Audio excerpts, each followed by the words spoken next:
have any hair left. I used to look at women with thick, beautiful hair and think, why doesn't my hair look like that? My thinning hair is making me feel so old. If you want thick, healthy, gorgeous hair, then you need Hair Volume from New Nordic. With clinically proven ingredients like apple extract, biotin, and millet, Hair Volume nourishes your hair follicles to promote thicker, healthier looking hair. Say goodbye to shedding, thin, and dull hair, and hello to thick, healthy hair with Hair Volume. Since taking Hair Volume, the shedding has all but stopped. Now, instead of being jealous of other women's hair, I have friends who are jealous of mine. My hairdresser couldn't believe the difference in my hair. Now she's using Hair Volume too. Available as a tablet or delicious gummy, Hair Volume is available online at Amazon and NewNordicUSA.com, or find Hair Volume in the hair care aisle at your local CVS. 1025 The Bone. Real Raw Radio. WHPT, Sarasota, Tampa, St. Pete. Live from the WeatherTight Windows studio. Here we go. All systems go.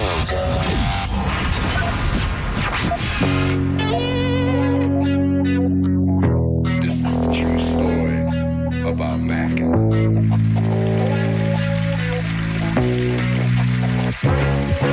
Check it. Times are changing, more so each year.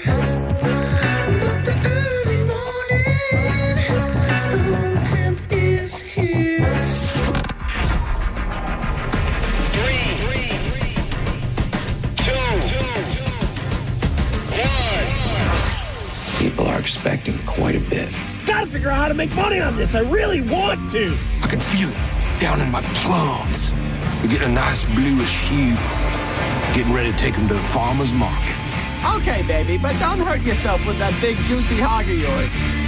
In hard times, or when a man has worked at a job 30 years, they give him a watch, kick him in the butt, and say, hey, a computer took your place, daddy. That's hard time.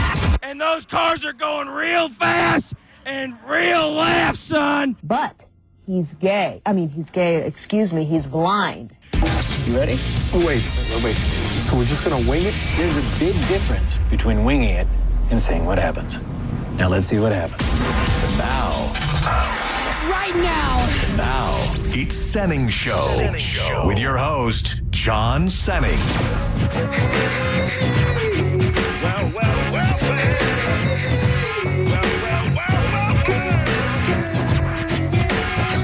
And I be catching them northern bite like on the 10-pound test. Smoke cess, never fast, take a guess. I be the early morning Stone Pimp. Straight limping, booze farm drinking. At the party, big booty pinching. Chilling like a villain. Balloon filling, whack MC killing. The fine hoe drilling with the $1 million talent and the 10-cent brain. been gone too long, too much cocaine. But now that I'm back on the block, I'm ready to rock left to right all night. My game's tight, I wish you might take a bite out of this here toxic, melodic, neurotic product, fresh from the harvest. Who be the largest, hardest, smartest label in town? Top dog. Get down. Radio won't play me, but still I got the kids around the world going Kid Rock crazy, and wicked witches be flying on broomsticks. Kid Rock be coming with the boom, boom, boom, bitch. I'm from the sticks, bitch, straight from the R.O. Kid Rock, I ain't no bitch. Yes, you are, ho. So quit frontin' like y'all don't know. When I step straight into the party with my homeboy Tino.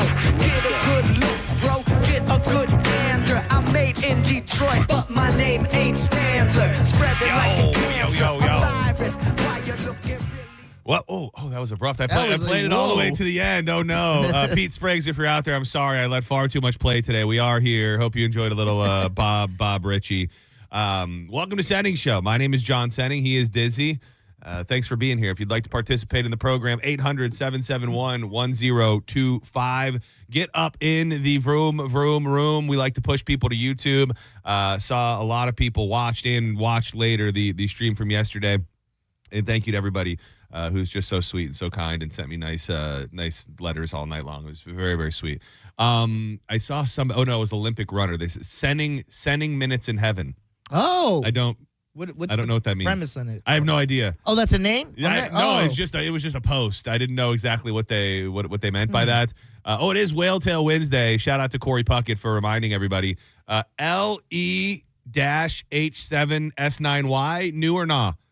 I think so. Yeah. Yes. And I will say, if you're going to come in here new, get a name that pops. We want to shout people out that are new every day if we can, but it's tough when a lot of people's are just random names and just random names and numbers because they just mix in with the rest. So be mildly creative. What about Slawdell? Slawdell? That looks... Slawdell sounds... I think it's a brother. Dude, we love our brothers and our sisters here on Senning Show. With that right there. Yeah. Fist in there. Yeah. You're supposed to use your left hand. Is it? Is it? No, I'm kidding. kidding. I was gonna say, damn. Is it? Is it? I remember there was a period of time when people were discussing like GIF blackfacing. Like if I sent you a like you said something to me and then I sent you a GIF back of like Samuel L. Jackson was like, oh hell no, mother effer. Like, I would love that. Would you then? Not you aren't the right person to ask because you're nearly unoffendable. Yeah. But would it be considered GIF blackfacing or text blackfacing if I did that to you? No. What about the hand though? What if I hit you with it? Because then I got to go through the choices of the color of the fist, and I pick the black fist to send you that. Is that one step worse?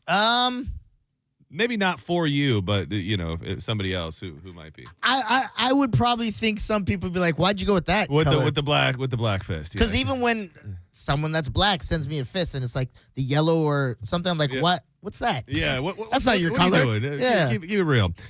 Shout out to Master Splinter 93. I think that is new. Hey John, I'm from Tampa, but I'm in Muskegon, Michigan right now. Love Muskegon. Love Michigan. The waters of Michigan have been calling my name, as well as the mountains of the mountains. So you can hit us up on social media at the John Senning, at Dizzy for Mayor. And dude, we have been remiss in not mentioning something. Because we had the show on Friday, and then Monday, obviously from Fergs, which I'm going to get into some Rays related stuff here momentarily. But we never once checked back in with you after you ate the 20 peeps in 17 minutes. Oh, I forgot. You left the studio fairly unwell, and then you hunkered down for what I imagine was like a 13-hour car trip. Yeah. How was the trip? How was your body, your mind, your soul? I mean, you. I told you before the show started, you look good. You look fit. You look cruise ready. So after I ate the peeps on the way to the barbershop, I think I texted you right as I was at a red light, and I texted you. I was like, I'm not feeling It's not good, yeah. Yeah. I was just having these rolling headaches that were just like coming in waves, and they would just hurt. Like it would hurt like sunlight hurting and stuff. That's not good. Yeah, and then like it was just like everything tasted like sugar. Oh, no. That is not good. So I don't know what that was. And that went away, I would imagine? Yeah, well, so when I was in the barbershop chair, I'm usually like, I grew up with this guy. He's my boy. He has a nice shop, Culture Control, Seminole Heights. And he said he nudged me. He goes, "Are you falling asleep?" Oh, no. I was like, "Am I?" He goes, "Yeah, dog, like you keep nodding phasing off. off." Oh, no. Yeah, I'm like, "Oh man," I told him what happened. That's the crash. What was his? Is he like? Is this like a real barbershop? This is like a barbershop? Yeah. Like a barbershop. Yeah. So he was like, what did he say? Was he receptive, or he was like, why are you doing that? He's like, "What you doing for them crazy white boys?" That's what I was getting at. Yeah. He's like, "They make you dance, monkey." I'm like, "Well, okay, well, not like that." I haven't. And I mean, you're very, very open about what you will do and won't do. I mean, for a bet on Monday, we didn't even talk about it. You even wore the Pride Race jersey out to the broadcast because you lost that bet. Exactly. To Scotty the Body. So that was cool of you.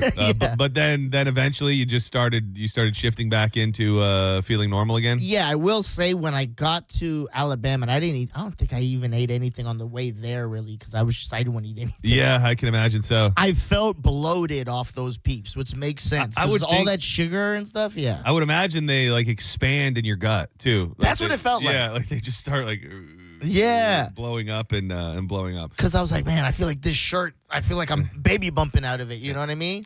And then I would imagine there was no more You didn't have another peep all weekend, right? No, You didn't have any. So I guess you spent Easter in in Alabama. So you Yeah. didn't even have like an Easter meal. Or No, anything like that. Drew said it best that if he ate like 4 peeps, that would have been like the most he's most ever of- had yeah. in a year. Yeah, I not a peep guy, You're not a covered- marshmallow guy. You're covered for years now. You got Yes. your fix of peeps in. I think even that counts as marshmallows. I'm good on marshmallows. They suck to me. Well, thank you for doing that for for the people, and I'm glad you didn't die or lose a limb. My sneaky link was like, "Why'd you do it?" I go, "Well, I'm not afraid to do stuff for the show," and I feel like you watch Jackass. Yeah. There was a time in Jackass, and I can't remember who said it, but he's like, "I'm doing this, so I have to do something crazier later." Yeah, this is I like that. soft compared to like other stuff I could have done. Do what you can do. Do what you want to do when you do it. And to get, I appreciate that approach very, very much. I saw a video this morning, and I thought it was absolutely fake. It might have been one of the first things that I saw when I cracked my eyes and looked at social media for the first time, and it was posted by the Mike Calta Show, and I watched it, and I thought with 100% certainty, this is fake. This is a fake video. This is AI. It's very, very funny, but it's fake. The Chicago Cubs held a 9-2 lead on the Rays with 2 outs in the top of the 9th inning on Tuesday night in Tampa. Matt Shaw was at the plate in what was basically a dead game. Tampa, a lot of people in the fans or a lot of people in the stands probably don't go to a lot of games. The Trop sits empty, but a lot of people come out. A lot of people come out for opening day. It's a big day, and Shaw hit a foul ball that twisted into right field. And one fan took a drastic turn that nobody saw what was coming next, because this guy goes to grab the ball, falls, and then his pants just fall down damn near around his ankles.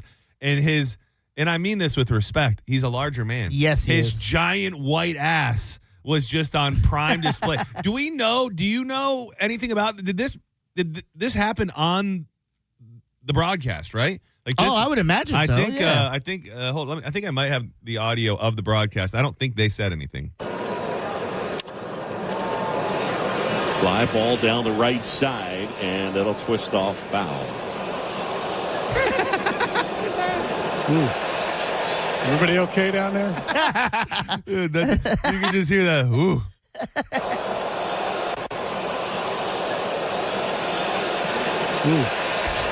Everybody okay down there?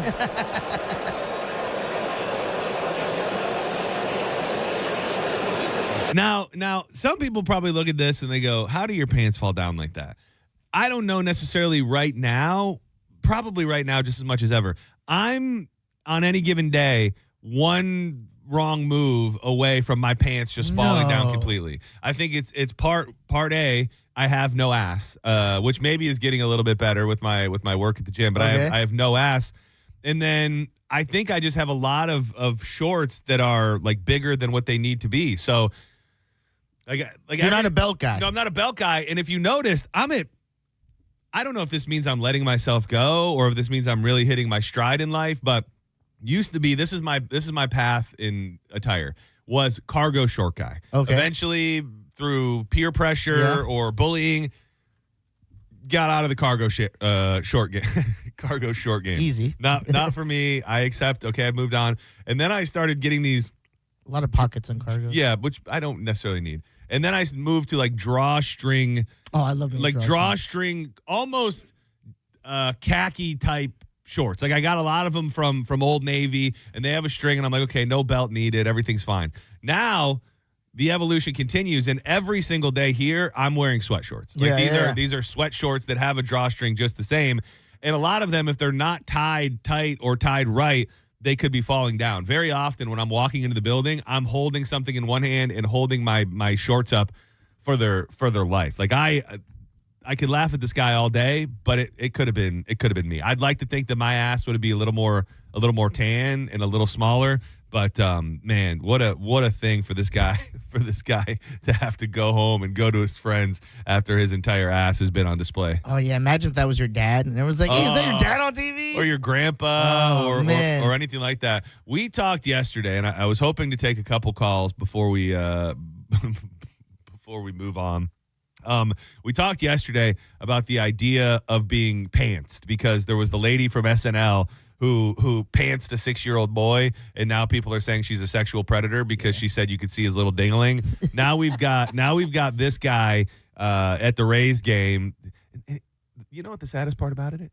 He's by himself. It looks to be completely by himself, and not that you can't go enjoy a nice day at the game by yourself, but at the same time, I just feel like if there would have been friends there, like it would have been like, oh, haha, everybody's laughing. This is funny. Pull up your pants, big guy. But instead, it's just this lonely guy in a row by himself, face down, ass up, inside the Trop opening day.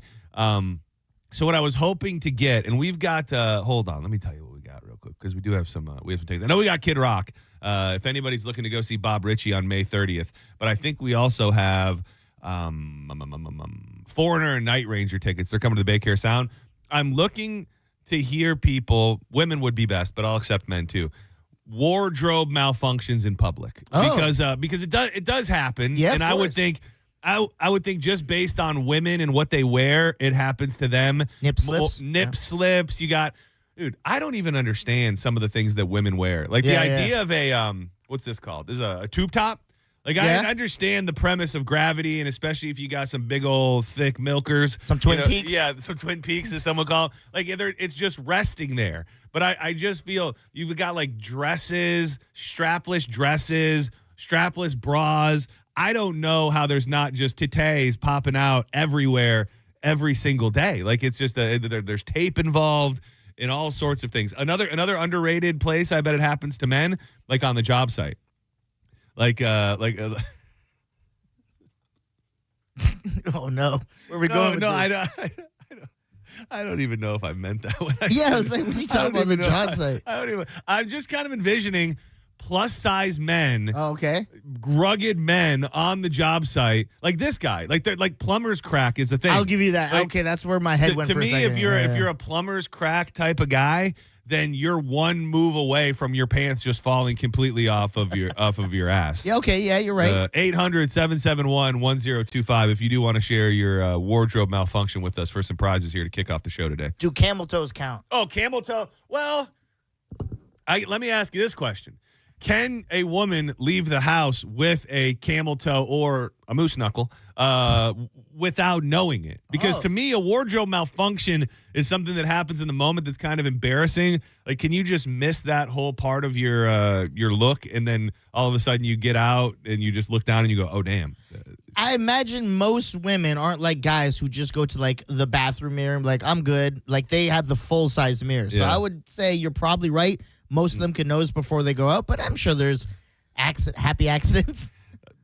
You would think it's definitely it's adjacent. It's a wardrobe malfunction adjacent. This is not necessarily a wardrobe malfunction, but I do have to ask you.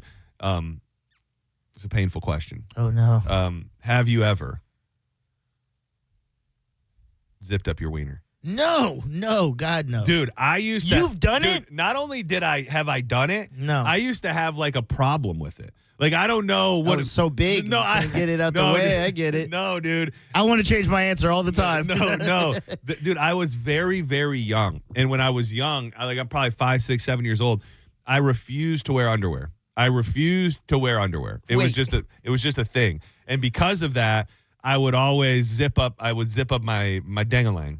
D to denim is insane. Yeah, what dude, feeling is that? I don't know, dude. With the zipper just pressed up against you? Oh, but I have this vivid memory, and it's so vivid. You know how you have like those core memories that you just can picture so vividly from when you were young? Yeah. So I'm 5, 6, 7, some age along that, and I remember it was like, you got to start wearing underwear because you're constantly zipping up your dingling.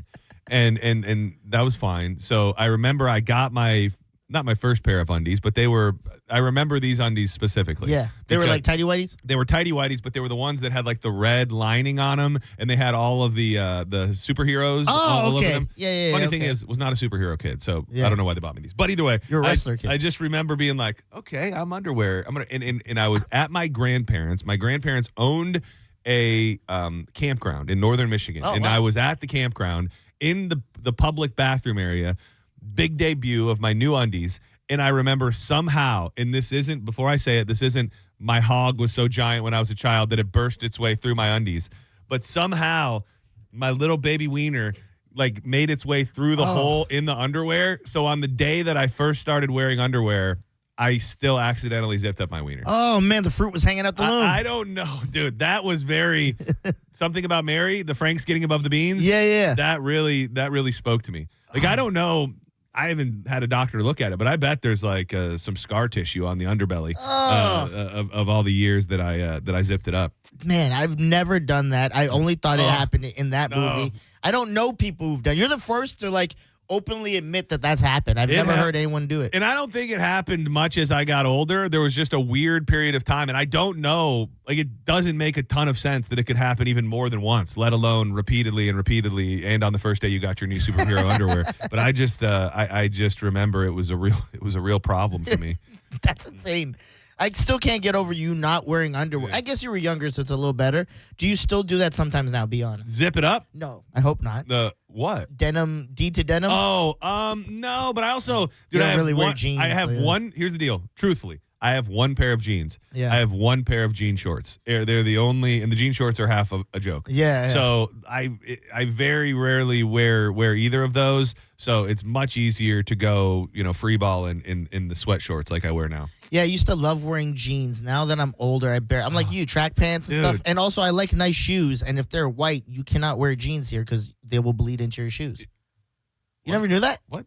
If you wear denim jeans, blue denim jeans, and you go outside for let's say you go to Busch Gardens for a day, you come back with your white Nikes. They're going to be blue at the top. From like the humidity and sweat and stuff? Yeah, they bleed into Are the you shoes. sure I promise you. this is all jeans? This isn't just the FUBU jeans that you wear? No, because back in the day, when I was in high school, we had a trick to stop it. It's going to sound so dumb. Oh, God. We had baggy jeans, and we would rubber band the bottoms of our jeans. Oh, is that how the song Rubber Band Man got made? No.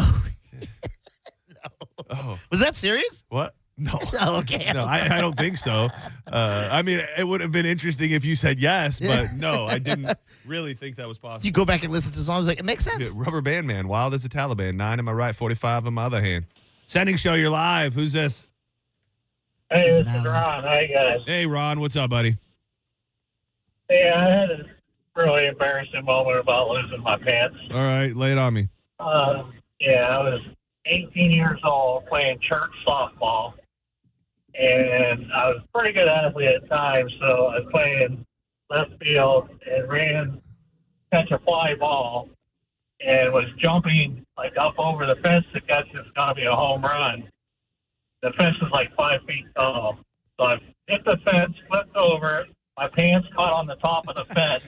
As I'm sliding over down the other side of the fence, my wiener and boys are flashing the whole church softball league. Oh. And I couldn't do nothing. I'm hung up on the fence. I couldn't do nothing but force myself to do a flip off of the fence. So then it rips my shorts all the way off me. And then I'm standing there with my bare butt. That is pretty good. And if your phone was made sometime in the 2020s, I might have been willing to give you a prize, but we had to fight to hear. I will tell you. It's calling from a flip phone. That's a pretty bad one because then you're like where you're incapacitated and naked. Yeah. So you're naked, your little ding-a-ling and your bootay is out for the world and you're just like hanging upside down like, oh no, help. Senning Show, you're live on the air. Who's this? Jamie. Jamie, what's up, buddy? How are you today? Hey, pretty good, guys. I've got one. You mentioned women wardrobe malfunctions. I had a good one for my wife, so I'm gonna spill the beans on behalf of my wife here. Okay. This was years and years and years ago. We're at a Disney resort, hot day. She's got her sundress on. I don't know if it's a wardrobe malfunction or lapse of judgment. We're sitting by the pool, completely packed pool, and she goes to the shower over there by the pool to just kind of cool off. She didn't want to jump in the pool at the time, so she takes her sundress off, and the thing she forgot was she had taken her bikini off about an hour earlier. Oh. So she's butt naked by the pool in a Disney resort when she finally realizes what had just happened. How did that go? Were you guys booted out, or did what happened? She figure it out quick enough to not get herself in trouble? It was the last day. We were actually just hanging by the pool before heading back to Tampa, and she comes running by and says, "Let's go. We're leaving right now." And grabs the kids. I go, "What's going on?" And she flat out would not tell me what happened for 45 minutes down the road. She finally told me, and I just laughed the rest of the way back to Tampa. That is pretty damn good. Thank you for the call, brother. I appreciate it. You can get some charges for that. Yeah, I think you can. Yes, and you nobody definitely- would believe you. No. Like if you did that, you're like, oh, I forgot I was naked underneath my dress, and they'd be Yeah, like, no, exactly. you're a pedophile. Yeah. You're Disney. And you just got naked in front of all these children. That old lie. Senning Show, you're live. Who's this? Really looking for a lady. Jeff. Hey, Jeff, what's up, buddy? So along the same lines as your personal story, my first ride along as a paramedic student, we get to a mobile home, and this chubby little 8 to 10-year-old had decided to go swimming in some cut-off jean shorts with nothing else on under them and wet jean shorts. And he had zipped it up so hard that we could not get the zipper down. No, it was So a the legit. two paramedics I'm riding with. The beans were above. The beans were above the Franks. Figure it out. Oh. So I had to take out some trauma shears and just cut it out until basically the zipper fell apart. The kid was screaming. Oh, Jesus. Lots of terrible phone connections, by the way, as Yes. well. If I What's may happening observe. today with these? Yeah, I have no idea. A lot of rugged men with bad phone connections. Let me pick another one. Dude, craziest thing ever. This just popped into my head. So my parents live out in Eustis, Florida. This is not related to anything we're talking about. Okay. It is very, very country. It is very, very country. They have a bar up the road from them. I think I even talked about the bar on the air because we went there a couple months back. You walk in there, dude. It is Trump flags from ceiling to floor. It's like open air. Your dad's like, I'm home, baby. Exactly, dude. There's cardboard cutouts of Trump. It is rugged. It is a biker bar. It is Central Florida, dirt floor, dive bar, like probably one of the diviest dive bars I've ever been to in my life. And my parents go there every now and again, and I've been there once. I'm flipping through social media last night, and I see. First of all, I didn't even know they ever have concerts there. Yeah. I don't think they have invite real artists there. And so I'm scrolling through social media, and I see an artist, and I see that he's doing 3 dates in Florida. One of the dates is at this bar that is legitimately, we walk there. We can walk there from my parents' house. It's walking distance in Eustis, Florida. Give you one guess at who the artist is. Has to be a black guy. Okay. It's a black artist. Shabuzi. No, dude. It was like a rapper. Yeah. Big X the Plug. No. Way more bizarre. More understandable, but more bizarre. And that there's just no way that I'm going to be able to make it out there, but I'm going to have serious FOMO if I end up You're staying going to have back. FOMO from Yeah. Tech Nine. No, dude. Afro Man. No way. yeah, dude. Well, it makes sense because it's a small random bar, but like I'm it's telling the mega you, part. I'm telling yeah. you, dude, the stage is as big as the stage in here, maybe. Like it is, it's there. When we were there last, there was a lady like doing karaoke by herself. Like, I can't compute in my head that Afro Man is going to be. I think he is MAGA, by the way. Oh, he is. Yeah. Well, he wears that suit with all the American And flags. I saw a lot of people who were hopping on his bandwagon when they saw the music videos and all of the online craze. And then there was a lot of people like, oh yeah, it was fun until we found out he was MAGA. You think any females are gonna get punched on that stage? Probably not there, but if there was any place where where a hoe could catch one, there? that place, I can only hope it's not somebody in my family. He was playing the guitar, right? He Yeah. just clocked there and went back to his solo. My dad calls me on Saturday morning. He's like, I got some bad news, son. Your mom just wanted to shake it for Afro Man, and it didn't go very well. Senning Show, you're live on the air. Who's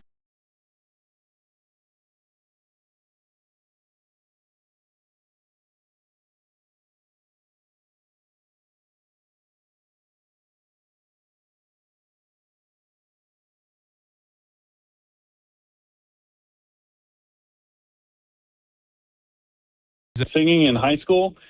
He was doing like a number, like a theater number, and his little dingle zipper hole in front of everyone that was in the theater there. Oh no, yeah. What grade was this? That's something you don't come back from. Yeah, that was like 10th grade, and he was like a nerd, and then there were some, obviously the preppy kids had a heyday with that, laughing at him. Yeah, that's tough, dude. That's a I've got to transfer schools type thing. Yes. Like if your ding-a-ling pops out during a large performance in front of the entire school, you gotta transfer or retire. Yeah, unless you're hanging.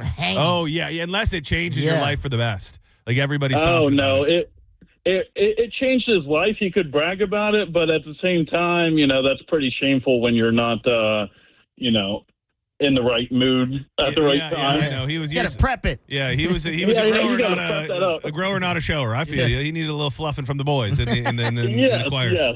All right, I'm going to just take that one because we have full phone lines. So it's not because I don't appreciate you, but we just have full phone lines, and I want to at least try to find a lady. You know that I was in choir. My whole same. We've talked about this. Yeah. But I was in men's choir. You were. I was in just all the people, choir, all the people choir.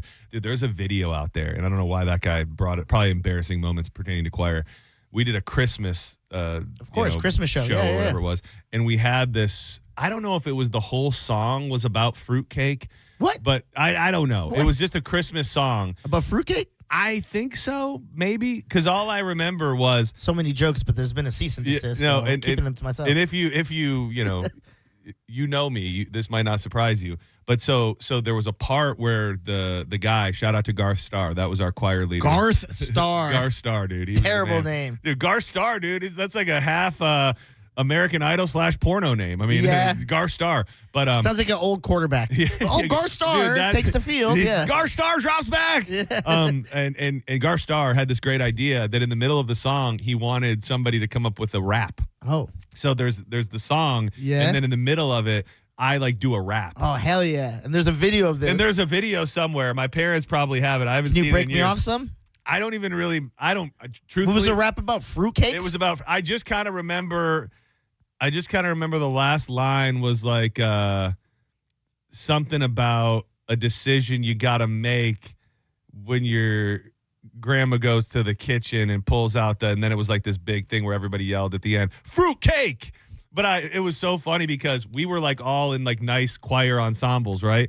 So when I went to do my rap, fruitcake. When I went and did to do my rap, I stepped off and I took off the choir robe and I had like a button down white shirt and I like buttoned it down like all the way and I put a baseball cap on. I was 2 steps away from doing blackface. Blackface, yeah. And I just come out like spitting bars about fruitcake at the Christmas choir. And then you had your FUBU life after that. No, you got a little taste of it. I was probably right in the midst of my FUBU era. Like when they were like, "Who wants to rap?" I was like, "Yo, God!" You're like, "Yo, brother." You put your blackface in there. Exactly. Yeah, Left hand, not right. My goal needs to be. We always try to do fun stuff around Christmas. Find that by Christmas so that we can play the audio on the air come Christmas time. I hope from now on, any listeners that see John out in the wild just yell out, "Fruitcake! Fruitcake! Fruitcake!"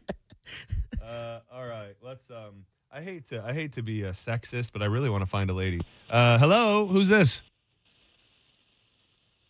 Hello, Jason. Thank you, Jason. Hi, who are you? I was going to ask, what's your favorite Afro Man song?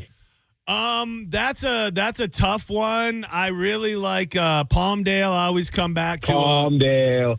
Come back to me. I need you and I love you, baby. Palmdale. My favorite too. Just like bums, we used to stay in the slums of L.A. By the way, gangbangers killing each other for rent. Selling rock cocaine on my doorstep. Had the ball to bounce because I like to rob, but my mama never would let me play outside. But when I got a roll in elementary school, started banging like a fool. So cool, throwing up gang signs from across the street. Fruitcake! Started enemy from across the street. I thought we were yelling that at the end. Thanks, brother. I appreciate it. All right. If you're a lady there, stay. If you're not, you can go. No offense. I do appreciate you, but I've heard enough about men's dinglings. Yeah. You knew what you were doing when you set this up. You knew I did. I was like, majority dinglings. Dinglings. Oh, man, that would be a great phone or something about, like, give us a ding-a-ling ring. Like if you... I got to work through the finer points. Ding-a-ling ring? Yeah. I'm working through the finer points of the idea. Don't go anywhere. When we come back, it is time for that thing. I will touch on the biggest news in the world, undeniably. Are we experiencing peace? Has there been a ceasefire? Depending on who you ask, maybe not. We'll touch on that. But I want to spend more time digging into this story about a woman that went overboard. And Diz called it a couple days ago. Seemed like something shady was up. And what do you know? Something shady was up. We'll do all that and a bunch more. Coming up next on more Senning Show. Keep it locked to 102.5 The Bone. Wild Fork Foods. I'm headed to Wild Fork right when I leave here today. I'm stocking up on meat. Going to give myself a couple tri-tips, probably some chicken thighs, some wings for the smoker on Sunday. I love Wild Fork. I get tons of great seafood. My wife does not eat red meat, so the halibut, the Chilean sea bass, the smoked salmon is another favorite of ours. Over 450 items to choose from when it comes to proteins, and that includes the Wagyu, the wild game, and much, much more. And you don't need to go anywhere else because the sides, the seasonings, the desserts, and you bet all of the delicious dessert options are there as well. You can get it delivered right to your house. Become a member. It's $2 a month, and that waives your delivery fees. Or just go shopping. West Chase, South Tampa, and St. Pete on 4th Street North. Check them out today. wildforkfoods.com. And I'm still learning right now. I got burned, but I'm pressing on. You're listening to Senning Show on 102.5 The Bone. 102.5 The Bone. It's talk radio where we say what we want all day long.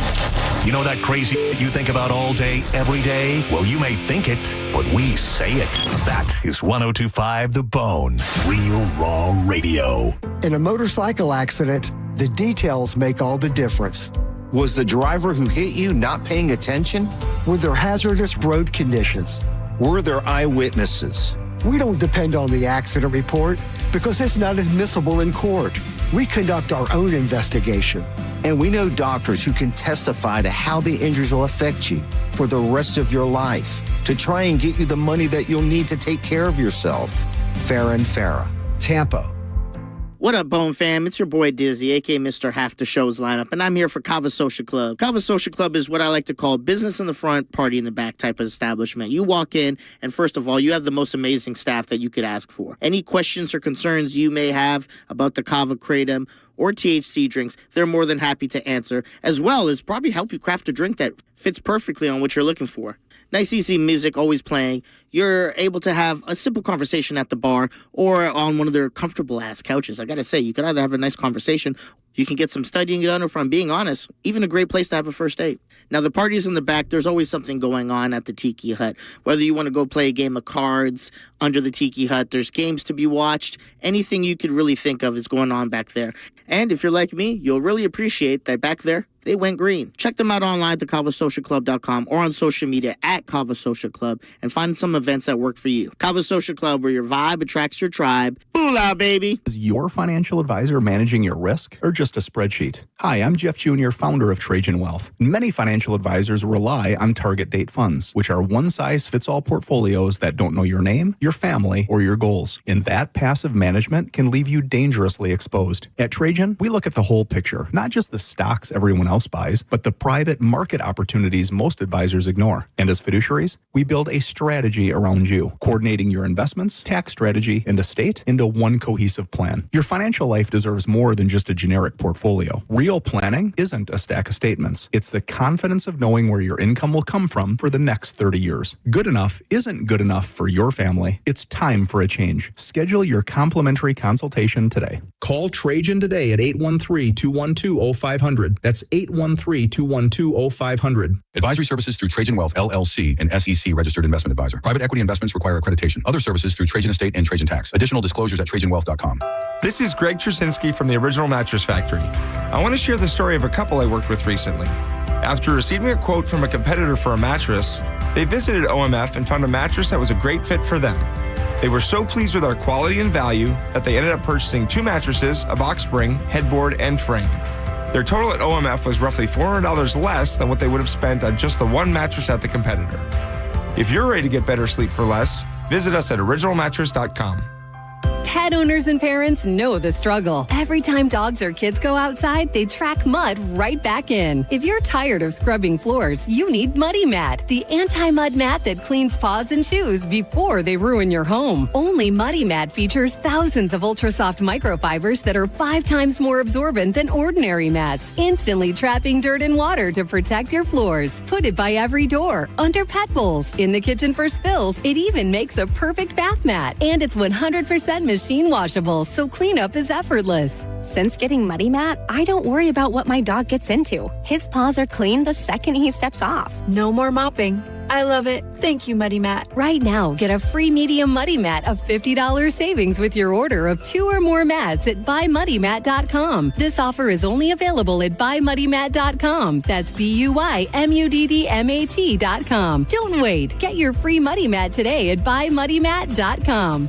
Tampa's biggest music weekend is back. The Gasparilla Music Festival returns April 10th through the 12th at Meridian Fields in Water Street, Tampa. See Mount Joy, Two Friends, Government Mule, and more across 3 days and multiple stages. Tickets start at just $55. Get yours now at gmftickets.com. Involved in a car accident? We understand the pressure you're under. Call Farah and Farah. Tampa. Now, back to Real Raw Radio. Sponsored by Anajar and Levine, accident attorneys. Call 1-800-747-FREE. That's 1-800-747-3733. You might know nothing, but at least you'll know that thing. Brought to you by Just Call Mo, Tampa's injury attorney. That thing. It's time for That Thing right now on Senning Show.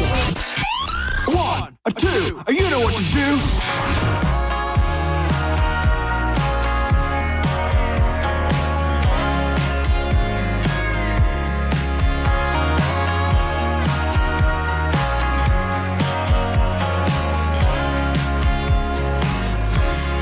Just when I thought I got him to fall in love with Tennessee, I should have known better than to take him back to Abilene. Welcome back to Senning Show. I'm John Senning. He's Dizzy. Thanks for being here.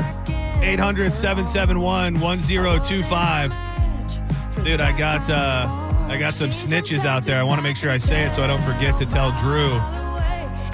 Rumors that Jacob Two Times appeared on a competing radio station this morning. Oh. Jacob Two Times was on with Orlando on Wild this morning. Wow. Orlando, the Freak Show. Yeah. What? Wow. Oh, yeah, dude. They were running a commercial. Does he talk forever. different with them? Oh, yeah. He's like, okay. It's a lot like that. No, he's, I. That's good. I have that thing for today. We try to bring you the biggest news story, or at least the most interesting thing cooking. And I'm going to do that in 2 seconds. But these people held on as we were talking about wardrobe malfunctions based on the guy who fell at the Rays game while trying to catch a foul ball. And the thing is, he didn't even get the ball. Like, if you get the ball, well, he didn't catch it. Like, if you get it and you catch it and you have this moment of like, I got the ball, and your ass is hanging out, then you look kind of cool. Yeah. Then you're just laying there ballless with your big ass hanging out. It's just a very, very sad moment. Sir, I'd love to get an exclusive interview with the man whose ass came out of his pants if you're out there. Senning Show, you're live. Who's this? Hello? Hi. Oh, okay. I'm on the air. You're live on the air. Who are you? Bobby. Hey, Bobby. What's going on today? You were talking about wardrobe malfunction. Yeah. Have you had one or two in your day? One, but back in my 20s. I was going on a date. It was the first date, and I decided to make a dress. Make a dress. How crafty of you. Yes. Okay.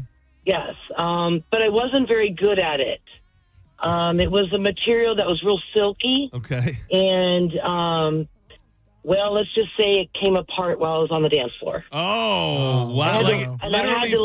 Like fell apart. Like it just started just breaking at the seams and you were left. The whole side came off and any my nip? skin was exposed. Just skin? Any nip for the boys on the dance floor? No, but I didn't have a bra because I was very tiny then and didn't have to wear one.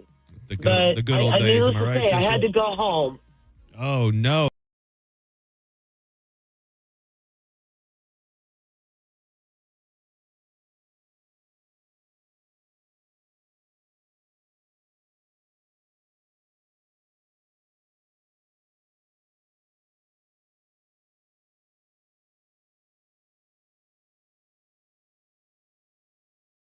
Oh, yeah. It was a better time. All right, hang tight. I'm giving you something.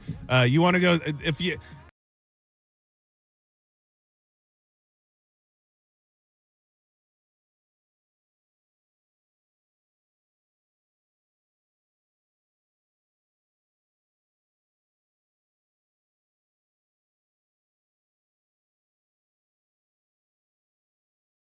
I drugged everybody and made them horny with his barbecue sauce. No, My no. special barbecue sauce. The Theo, he wants to go to this dance and he wants this like high designer shirt. And his sister's like, I can make that for you. She does not. You never seen that? It falls apart? No, it just looks terrible. Hold up. Where is it? That's funny. No, I do not. We were a Cosby family, believe it or not, and I do not remember that episode. You don't remember that episode? Oh, that's funny. Dude. You don't remember that? No, I don't. Senning Show. All right, last one, and then we're going to dig into that thing. Bet you Who's if it this? happened on Roseanne. Yeah. Oh, trust me, I would never forget. Episode 322. But don't get me wrong, Darlene would make a shirt that wouldn't look that bad. So, Senning Show, you're live. Hey, John, this is Tanya, your old neighbor. Oh, hey, Tanya, how you doing? Long time no see. I saw your not so better half, depending on who you ask, at Ferg's on Monday. You left your cat behind when you moved? Yeah, different neighbor, different place. How you doing? You got a wardrobe malfunction? I do, actually. What happened? I lived in Daytona for 10 years when I was in my 20s, and they just built a water park. Oh, geez. And, so I was wearing a bikini and went down the water slide, and the clasp of my bikini snapped at the bottom of the water slide. And you just came down at the end topless. Yeah, pretty much. Oh, gee. Was there a crowd at the, sometimes those slides, you get to the bottom and there's like a bunch of people standing around. How many people were trying to catch a peep? Yeah, thank goodness there weren't a lot of people. I was literally able to fly to the side of the pool and hide myself until my boyfriend came down and was able to put the bikini back together again. I would imagine water slides and water parks somewhere near the top of the list of places that female, well, probably male too. Like sometimes you get all turned up and turned around in a big water slide and then you come down the other side with no swimsuit on. I'm sure that happens to the best of them out there. Yes. Oh, yeah. Well, hang on. I want to give you something. Just hold tight for a few minutes, okay? Okay, sounds good. All right, thank you. So yesterday we were sitting here wondering what happens at 8 o'clock tonight. Yesterday's 8 o'clock. Well, what do you know? Some version of a ceasefire, a peace deal, whatever the hell you want to call it, was reached. A civilization did not die last night. There was not a nuke dropped. And I always will say when we talk about things, I can have an opinion all day long. I'm not ever going to sell anybody that I am an expert on the landscape of the Middle East and what's right and what's wrong. With my own eyeballs, it does kind of feel like this deal is better for them than it is for us. They still get to keep doing their thing with the uranium. They now get to control the Strait of Hormuz. And update here, it's already going sideways. And Donald Trump is pissed because he says that the news stations and other people are sharing fake versions of the deal, which maybe that's possible. I don't know. Maybe all the things that I just said are part of the fake deal. I saw that in multiple places, but who knows? But now Iran is accusing Israel of violating the conditional ceasefire that was announced by President Trump by continuing its war in Lebanon. Iranian media outlets say Tehran is suspending tanker traffic through the Strait of Hormuz and considering pulling out of the deal with Washington over Israel's actions. A lot of reports saying that the folks over in Israel didn't really know about the deal that Donald Trump was cutting and aren't very happy about it. So really, things are better now, I guess. The oil prices plummeted. The stock market bounced back, if those are things that you happen to care about. But that being said, this feels like a very fragile, delicate situation. So as we sit right now, I believe, just as of a few minutes ago, 25 minutes ago, the Strait of Hormuz closed again because Iran is pissed that Israel is still bombing Lebanon. And everything that I've read, everybody's still firing missiles. I know that sometimes like a ceasefire or whatever the hell, like it takes a day or two, but they were bombing the hell out of spots last night. We sent some missiles into Iran earlier today. So who the hell knows what's going on? Hope for the best. But it still looks like it's a very fluid situation that can change at any moment. Yeah, I definitely feel like the cruise night, just being on the balcony, just going to be looking up at the stars, seeing missiles going both ways. Looking for cruise missiles flying all through the sky. Hopefully that's not the case. But that is that thing, probably the biggest news of the day in reality. But this story is, it's probably prime for a true crime podcast. and much more. A missing American woman's husband had previously threatened to throw her overboard before her sudden disappearance in the Bahamas, her daughter has claimed. Carly Aylesworth believes something might have happened involving her mom, Lynette Hooker, and her hubby, Brian, while they were at sea Saturday night. As she revealed, she received a voice note from him amid the search. I do believe something might have happened to her, she told Fox News. There's a history of him choking her out and threatening to throw her overboard. Oh, I'd say there's a good chance something happened to her as well. Yeah, those are pretty solid facts. So the fact that this is actually happening makes me believe there's more to the story. Bohemian authorities say Lynette, who's 55, was swept away by the currents after falling from the dinghy she was in. The hooker fell out of the dinghy. From the dinghy she was in with Brian while trying to reach their yacht. A criminal investigation has not been opened, and Brian hasn't been charged with any crime and hasn't commented on the allegations. Aylesworth also claimed that Brian's persona would change after drinking alcohol. He starts to act more smart-assy, was the quote, and more picking at you. Like, I know this will irritate you, so I'm going to keep on doing it.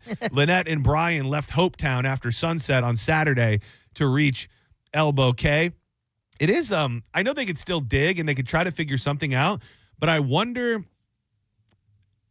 like, you know how in a lot of times in court cases, like, you can't use their prior actions against them. Yeah. I wonder if you'd be able to use the fact that he said he wanted to throw her ass overboard in the past against him in a court case in this case. Oh, let's write that down. That's a good, good Mo DeWitt one. But needless to say, you got to be careful you got to be very, very certain that your partner doesn't want to kill you if you're going to do adventurous things with them. Yes. Because they hiking, going over a cliff, falling overboard. As a man who watches a lot of Datelines, the amount of people that plan it just like that, they go, oh, let's go take a picture. There's this beautiful scenic spot right on the edge of the cliff. Let's go take a picture over here. And then they push you, and then they call the cops and go, oh, my God, she fell. Yeah. Sometimes they get caught, but I imagine there's a lot of times they don't get caught. Same with any private boating excursions or anything like that. Be 125% positive that your partner doesn't want to kill you before you enter into a dangerous activity with them. You're on a dinghy, and Danielle falls off. What's the first thing you do? Jump in. Yeah, jump in. You search for her. Yeah. You don't go, I better get back to land and tell someone. Dude. You look for her. That was the first clue that was weird to me. The second is when he got to land, he didn't go to the authorities. Someone else went to the authorities. Yeah, this guy, I mean, red flags all over. Yes. And it's so crazy to me. I'm always enamored and blown away by the stupidity of criminals, and maybe just to commit a crime there has to be a certain level of stupidity anyways, but like, you thought it, let's just say for the sake of this conversation that this guy did do that. Wouldn't you figured out that you could commit this crime and do it in a way where you thought you were going to get away with it, and it could end up being your actions after that end up getting you, like, you have to go through, and I'm not trying to give people tips on how to kill their partner, but you've got to go through the motions that a normal human being would go through. If you don't do anything afterwards, then people are automatically going to think that you had something to do with this, even if you didn't. Yeah, 100%. You got to at least do your research. And how is a human supposed to react in this scenario so I can cover this up better? A real human, yeah. You talk to some real people. Read a book. Find out what most people would do if their loved one fell overboard. John, what's the best accidental death, you think? How would you do it? Is the hiking one the best? I would say white water rafting, just kind of elbow her. Yeah, I think it had something like that was probably best because it's so intense. And now, if you're whitewater rafting, a lot of times you're like probably with a guide and with other people. Yeah. So you have the possibility that somebody would see you do something. But maybe not. Maybe if you went whitewater rafting and then you like dosed them before, so you slipped maybe 35 Benadryls inside their smoothie that morning, and then by the time you get in there, you start hitting the water and you can tell they're kind of dozing out, and you're like, oh no, and then it wouldn't take much of a push. Might just take a big bump for them to fall out. That's an idea. I'm trying to think of risky activities, dude. Like bungee jumping and stuff, you mean? Yeah, just things, extreme type sports that something like that could go wrong. I like where your head's at. It's like, we're going to go cliff diving into water. Yeah. Oh, that's probably a good one. She didn't make the jump far enough. Yeah, especially if you're alone because you're there to jump off. So you then, Like so many of those people that push someone over the edge, they're good. Cops are good. They look at the marks. They figure out, they can figure out from the marks in the dirt, unless you're very good at covering your tracks. If you go somewhere to jump off of a cliff and something goes wrong, then you have your built-in alibi right there with you. It's like, when you're in high school and you're walking with your boys and you kick the back of their leg and make them trip. Yeah. When they're walking, Yeah. It's like that. It's Yeah. like, oh yeah, go jump. I'm right with you. You kick the leg. Like she tripped. I don't know. Yeah. And this takes me back to that Send Help movie. You could almost, if you had the capability to visit an area first and almost booby trap it. Yeah, so, yeah. like, remember they're walking on that cliff, and Yeah. she kind of knew that part of the cliff was going to fall. Yeah. So you just kind of come and make it so that if they walk there, the whole cliff will give out. I mean, it takes a little bit more work, and then you've got to worry that they do their investigation. And they go, well, we have people that saw you at the scene of the accident 2 weeks before it happened. Can you tell us why you were there? Yeah, you knew the danger. So what are you doing up there? Okay. Yeah. Dude, when you mentioned the just the falling off and death happening that way, dude, I legitimately thought we were going to die once. You and Danielle? Yeah, a couple years ago. For a few years, every year over Christmas break, we would go and we would rent jet skis out of Madeira Beach. And then you right at John's Pass, then you go out into the water. And something about this day was just weird. Like, it was just weird because there was a sea fog. And they told us that there was possibly a sea fog that was going to roll in. They're like, if the sea fog starts rolling in, you need to come back. We can't predict it perfectly, but there's a chance it's going to come in the next hour. So we were right off the beach where the water was pretty mild. And then some weather started coming in and the fog started really, really, really getting thick. And if you can envision John's Pass, there's the channel that comes out of the pass, and that can be pretty busy with boats, and the waves are usually a lot bigger. And so we're going back, and one of my favorite things to do when we're out there is to probably freak out Danielle a little bit, but with my aunt. So we're both on the same jet ski. So the fog starts rolling in, and we're like, okay, we got to go back, and we hit the channel, and immediately the waves are like huge. Oh. They're really big. So what do? You hit those bad boys. So I just gun it, and I hit this massive wave right in the channel, and we go way up into the air, and we both fly off of the jet ski. Oh. And the fog is so thick that you can barely see in front of you. So I pop my head up, and I'm like, we're dead. Like, legitimately, my thought was, we're gonna die out here. I just killed my wife. Well, we're gonna be. My thought was, we're gonna be hit by a boat. Like, we're right in the channel where the boats are. So I'm like, we're dead. Like, I don't see her immediately. I start screaming. She starts screaming. We kind of get to each other. How far did she sound when you were screaming? I mean, she was probably 10 feet away or something. But you couldn't even see that. I couldn't see her initially. So I'm like, okay. So we finally make it to each other. Then we finally make it to the jet ski. The jet ski is flipped over. The jet ski is upside down in the channel. So they tell you what to do if this happens. So we're trying to flip it back over. We get it flipped back over, and then we're struggling because the water is so rough. We're struggling to get back on it. Yeah. And I'm still through all of this, like, we're gonna die out here. Like, we are going to get hit by a boat. We're gonna drown. Something's gonna happen. Jeff Knight. Yeah, whatever it may be. And then the worst part was, she gets on first, and I'm like, okay, thank God she's on. We're safe.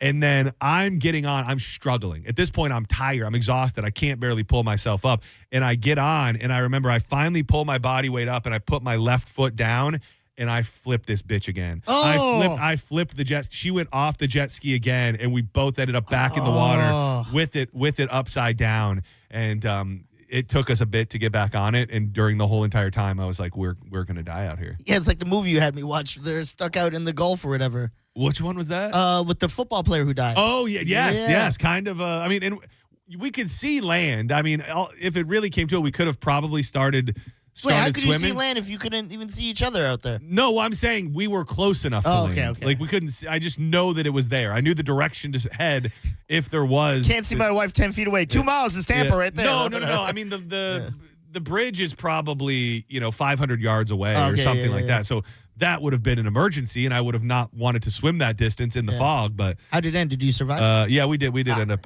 We ended up surviving. Both of you? I will tell you though, never been back jet skiing ever since. For real? She was not. She was not happy about that. Yeah, well, it was more your fault than the jet ski. It was my fault. You're like, let me gun this thing. Dude, it was absolutely. Who wouldn't do that? Dude, gunning it and jumping over a giant wave on a jet ski is one of the funnest things you can do in life. I imagine. It really is. So, especially if you grew up playing like Wave Race. Yeah, dude, 64. You know what I played a lot of, and it was at my friend's house because I wasn't a PlayStation kid, but same thing, Jet Moto. Jet Moto. Dude, Jet Moto was the jam, and we made it out alive. But perfect example of if I wanted her dead. What year was this?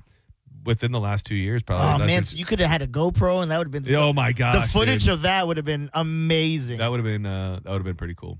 All right, let's step aside for a moment. So did you say horny man? Did I? No, the song. Oh no. Bitch in the morning, Sunday morning man. Okay. Sunday horny. When we come back, this is something I think we've talked about at least over the past year and a half that this show has existed. But there was an article that popped up about if you know it, don't say it yet. Do you know what I think you call it pica? P-I-C-A? Yeah. You know what it is? No, what do you... It's not a joke. I'm just asking if you know what it means. It's not a joke. I'm not... No. Okay, good. Well, I'm not going to tell you. I'm not going to tell anybody else either. But it's a very, very strange thing that people do, and it has a name that I did not know. P-I-C-A. It's a thing.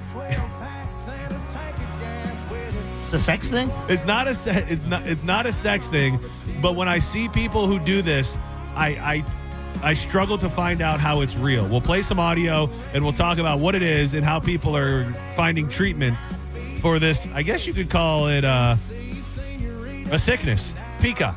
Next on Senning Show. Keep it locked to 102.5 The Bone. And I ain't gotta see my ex-future mother-in-law anymore. Reese Windows and Doors. Before you know it, we'll be thinking about hurricanes. You know, when it rains, it pours. And you want to make sure that your home is protected.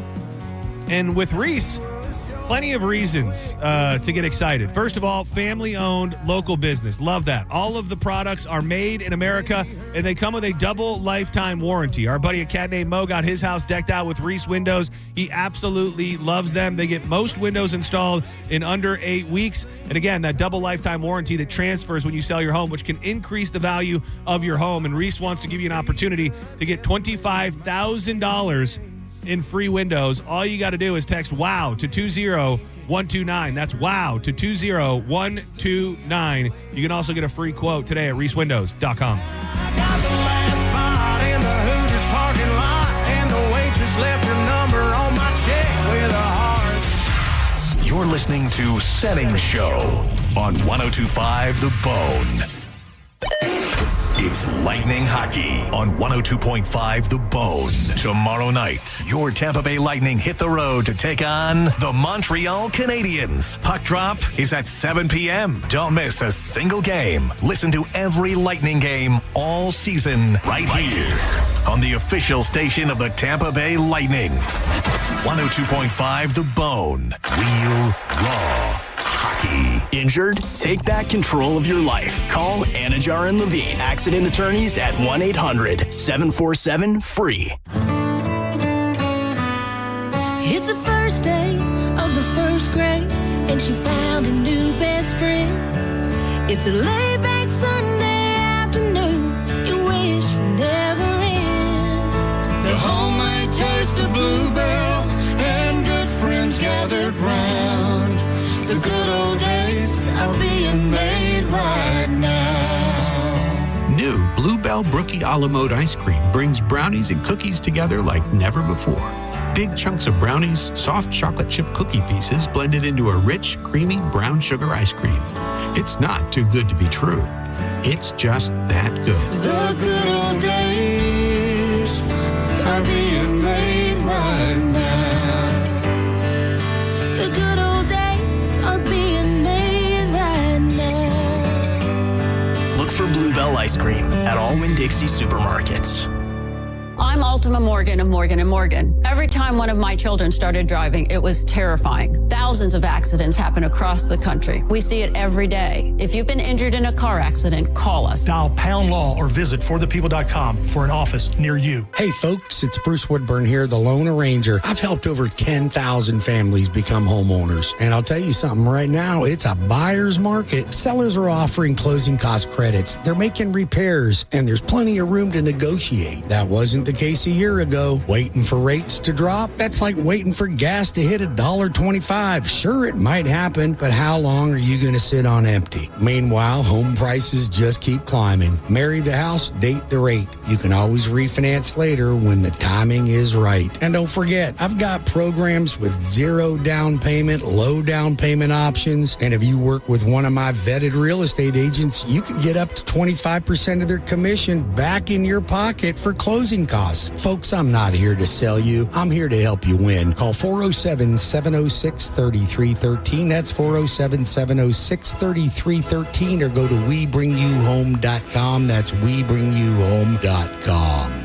This is David Singa of the Singa Law Group. My wife Shafia and I have been practicing law since 1997. We are a small family-owned firm in the Tampa Bay area. When someone calls our office for advice and wants to speak to a lawyer, you speak to one of us. If you or someone you know has been injured in an accident and would like to speak to me, please call me for a free consultation at 813-840-1111 or go to flacrash.com. If you call and I'm not available, leave your name and phone number and I will call you back. The Singa Law Group, main office, St. Pete. I know that hiring can be challenging. You need someone to match your role perfectly. Well, now you can meet them fast on ZipRecruiter. Build your team, build it sooner. Meet your match on ZipRecruiter. Just head to ZipRecruiter.com/free right now to try it for free. That's ZipRecruiter.com/free. Meet your match on ZipRecruiter. Try it free. Pump up the volume. Business moves fast. Orders roll in, deadlines close in. When you ship with USPS Ground Advantage, you can keep up with confidence. Every package stays in our secure network from dock to door. And with nationwide reach, dependable tracking, and upfront affordable pricing, you get built-in peace of mind. You run the business. We run the routes. Visit USPS.com/Ground Advantage to learn more. 1025 The Bone. Real Raw Radio. WHPT, Sarasota, Tampa, St. Pete. Live from the WeatherTight Windows studio. And now, back to Senning Show. With your host, John Senning.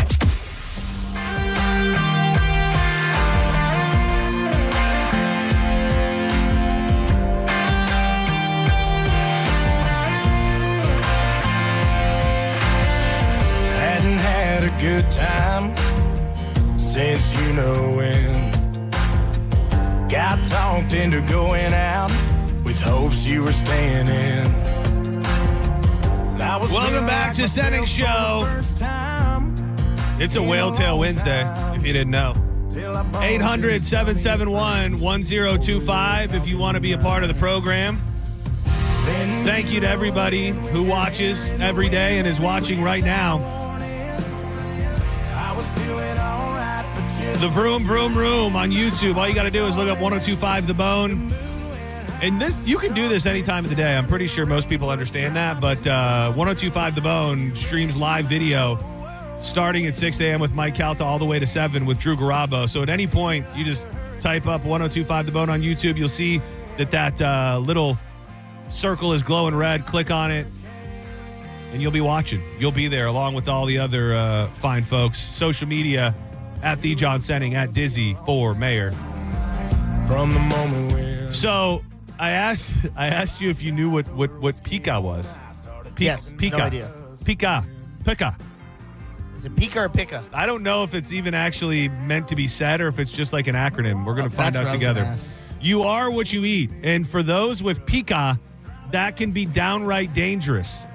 Most famously seen on TLC's reality TV show, My Strange Addiction, the eating disorder drives people to consume things that you would never find on a menu. Now there's TV shows about it. I feel like maybe they used to do stuff like this on like Maury or Jerry Springer. I always, for the majority of my life, maybe until recently, assumed that these things had to be fake. The people that just eat the most insane, like there are people out there that eat glass. I've got some audio that I'm going to play here in a second, but I just assumed that all of these stories were fake in some form or fashion, but it turns out it's not. This is not as simple as sneaking a bite of Play-Doh or eating some glue as a child. Pica is the persistent craving and consumption of non-food items that have no nutritional value. In this article from the New York Post, they reference a woman from the UK who has a habit of eating talcum powder, and it cost her she eats more than $10,000 worth of which I think is it's like baby powder pretty much. Yes. The disorder's name comes from the Eurasian magpie. We got Mike Oliveira with a run in here. Mike Oliveira with a run in. Are we in trouble? What is it? You could tell me. You want to tell? Is it not for on air? That's for Hunter. Yeah. What's going on? We're out of foreigner tickets. Oh, we are. Yeah, that's why they weren't a V creative. Oh, well, I didn't know. I had the email, and then I. Oh, yeah. no. Okay. Well, don't worry that we're out of them because we just gave away 2 pairs. I'm not joking, but were you calling to tell me that before you knew that we just gave out 2 pairs? Oh yeah. Wait, we gave out 2? Did you give them out too? No. Oh, okay. I listened. Oh yeah, you listened to who? To Mike. He said we were all out of When them. did he say that? He sent an email. When? No. I gave away Kid Rock. Okay, so we did give away 1 pair. Yeah. Good luck to them. Yeah. That's I fine. checked the email. He said when? I checked. I said, let's find out what we have to give away. Let's check the email. I checked the email. Oh, look at that. We got a little light on the prizes this week, but who am I to complain? And then didn't Corey send one? Yeah. A separate one? Yeah. Oh, so it wasn't an email. Thanks, guys. And it was Busch Gardens instead. Okay, so I did read the email. Well, then why that? What the hell are you doing here then if you're not there to help me? Oh, yeah. Good afternoon. We have removed the Foreigner and Night Ranger tickets from this week's prizing. Please adjust accordingly. Let us know if you have any questions. Man, we all make mistakes. It's all good. Yeah, everybody in this room made a mistake. No, I gave away the right ticket. Yeah, you gave away the right ticket, but you didn't stop me from giving away the wrong ticket when you had the information. You can't tout the fact that you have the information if you don't use the information for what it's meant to be used for. Man, you make a great argument. I mean, there, I'm just saying. I even said to you, you make me hard being right with that response. You turned to me and you said, "What do we have? Just the Kid Rock?" And I said, "No, we have the Foreigner and Night Ranger too." And then you told the lady we had that. No, I didn't. Yeah, I did. I did. I went to argue that, but I was like, Foreigner Night Ranger. She said, you don't have those. I go, you're right. I am in the wrong. I am in the wrong. Tanya, if you're out there, I gave you the Foreigner Night Ranger tickets. Congratulations. You're going to Busch Gardens. I do. Oh, no. It doesn't even say anything about Busch Gardens. It does. No. Yeah, it does. No, it doesn't, dude. What? It just says, good afternoon. We have removed the Foreigner and Night Ranger tickets from this week's prizing. Please adjust accordingly. Let us know if you have any questions. Oh, you know what it is? You're vindicated. You're not on the email. Oh, really? You're vindicated. It says to Mike Oliveira, JP, Monica, and me. Wow. We have replaced them with Busch Gardens passes. Oh, maybe they just didn't. Garden. Maybe they just replaced JP's prizes. It was at 12:15. Yeah. Well, I mean, this is still on me. I'm gonna take the I'm gonna take the L here, but takes a village. Takes a village. That's all I'm saying. I'm sorry, Mike Oliveira. We're just one other person who read that email. I just sent the email to Corey too, and I know Corey. He tries so hard, I think, not to be mad at me, but sometimes it's just impossible. Well, he didn't put you on the email, so it's kind of Corey's No, but fault. he did send an email saying we don't have the Night Ranger emails. Oh, yeah, you did get that one. Yeah, so I got Wait, how did you get that one? Oh, you did get it. Because you're in the promotions department email still, aren't you? Yeah, because if you got the other one, man, I tried to save you. You did your best. You did your best. Pika. Baby powder? What were we talking about? Yeah. To be diagnosed with so this is kind of crazy. The disorder's name comes from a Eurasian magpie. That's a bird, caca, called pica pica in Latin, a bird known for eating anything. That's what the Pikachu thing says all the time. Is that what the Pikachu does? Does the Pikachu eat stuff? No, but he always goes pika pika. But he doesn't eat stuff? He doesn't eat random stuff? No. Oh, okay. To be diagnosed, a patient must have been eating non-food items for at least a month and be older than age 2, since babies just put everything in their mouth. The items must fall outside of cultural or religious norms. I don't know if you knew this. Farmers in Peru eat clay. What? So they're just saying, like, sometimes people's religious beliefs and other things make them eat random things. The disorder usually begins in childhood, but it can appear at any age. Pregnant women are also likely to develop pica more than the general population. Yeah, I believe that. They always want weird stuff. Give me a pizza with pickles on it. You're like, what? That's not a thing you could order. But this would be like, give me a. They're like dryer sheets. Something. I'm trying to name something that's not in the audio that I'm going to play. But it got me thinking just now. I didn't think to ask you this. You've got to pick. You're going to get pica. You got pica. Okay. Boom. I'm a genie. You got pica. Okay. Now, what's going to be the item that you eat constantly that's not a food item? And it can't be ass. Yeah. You knew where I was going with this.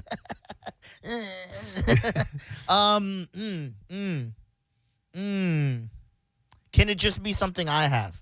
Like, can it be maybe like fingernails, but just my fingernails? It probably. I do think that the pica does go to fingernails. Okay. So, and I think I don't I'd wanna rather. eat those, though. Oh yeah, I was gonna say I'd rather eat something. I'd rather eat something truly gross than like I'm just gonna say socks. Ew, mine was better. Preferably socks. Well, not worn. I don't want them to be worn. How do you know? Well, I'm gonna be. You just gonna go in the shop, buy new socks, and eat them? Okay. I'm gonna be the one in control of eating them. I'm not gonna like just eat up any socks that people give to me. Okay.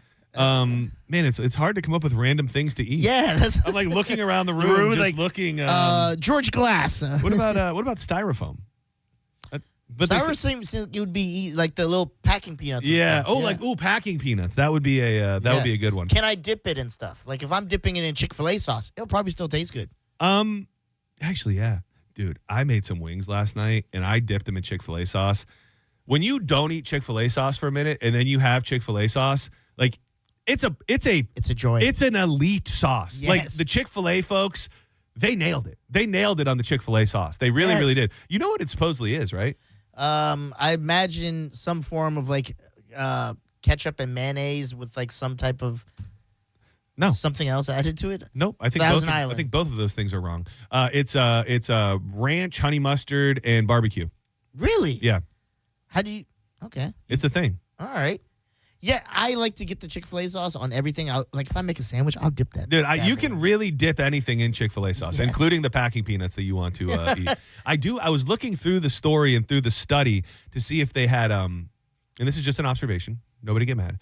If there was any racial breakdown of who experiences the pica more, because I have an observation based on the tons of videos that I watched this morning. Oh, and so this person right here, and this is from My Strange Addiction. This lady is all about eating chalk. My name is Bianca. I'm 34, and I am from Las Vegas, Nevada. 10 years ago, I was addicted to eating pottery and cigarette ash. And cigarette ash? Cigarette ash. Oh, my God. Pottery and cigarette ash. Oh. I'm eating pottery 2 to 3 hours a day. I don't know how this doesn't kill you. Like, this lady is legit taking, like, a vase or something and, like, breaking it and then just chewing on it. How does that not just shred your intestines on the way down? Yeah, JP used to do that. What was it? He has a pica? When he was a kid, he ate, like, a statue that was made out of soap or on something. Purpose? On purpose. They had a statue. Maybe it was just clay, but it used to fall apart because JP would be taking pieces and just eating it. Was he over 2 years old? Yes. Okay, good. Then he had pica. The thing I love most about eating pottery is the texture of it and how it smells when I'm eating it. It smells like fresh soil right after it rains. When Bianca was a little girl, she would go into my flower bed and just have the best time eating dirt. So I knew from early on that she had a taste to the earth. Bianca eats pottery up to 150 hours a month. 4 years ago, she started eating cigarette ash. She was eating soil, and her mom was just like, that's adorable. Gritty, and I like the way it dissolves. She is licking a dirty ashtray. She is currently licking an ashtray, saying, I like the way it dissolves on my tongue. I don't smoke, but my older sister, she smokes. And that's where I get my cigarette ashes from. She gets her fix. I don't know how she can actually crave ashes. It's disgusting. Stop, Bianca. Oh! Black? Yeah, she's black. Yeah. What made you think that? What she said, my older sister? Yeah. Pottery or cigarette ash. Can I draw with you guys? So she now, that was 10 years ago. She's now moved on to chalk. She eats chalk. I'm now addicted to eating chalk. Oh, dude, that was a big ass sidewalk chalk, and she just the bit, thick boys. Yeah, she just bit the tip off. Oh, hey. Oh, Got to be honest, those probably just taste like those big Popeye sticks. They look like they would. I mean, honestly, they look like they taste good. Which is like a Smartie almost. You got to wonder how many kids ate chalk when they were younger, because like you said, like as a kid you look at this, like look at this flavor profile. Well, I think a lot of people probably do it once. Like to do it forever and to keep doing it, you probably got pika. In the beginning, we had to make a choice. Euphoria trailer. I didn't realize was how far we were willing to go. Comes out tonight. That's not true. Euphoria, April 12th. HBO Max. Plans start at $10.99 a month. Let's take this call real quick, and then I'm going to tell you about it. Dude, this one, glass is terrible. There's tons that are bad, but this one that I'm going to play the audio for. Glass? I've seen people do glass. I tried. Yeah. Not to eat it. I tried. I think I told you this. I bit through a wine glass once. I didn't tell you Just that. for fun? Just for fun, because there was a Ripley's Believe It or Not episode where this lady was like, "Yeah, I like to chew on glass," and she snapped through it. I go, "Is it that easy?" And I was at Big Mom's house, and I bit through one, and it cracked, and I got scared. No, dude, I actually didn't bleed from it, and I remember chucking it behind her house because I didn't want it to get caught in the trash, and she knew the wine glass was missing. You almost got pika. You could have had pika. If you would have liked it, you would have been something to it. And according to my study, you're in the right demographic. Senning Show, you're live on the air. Who's this?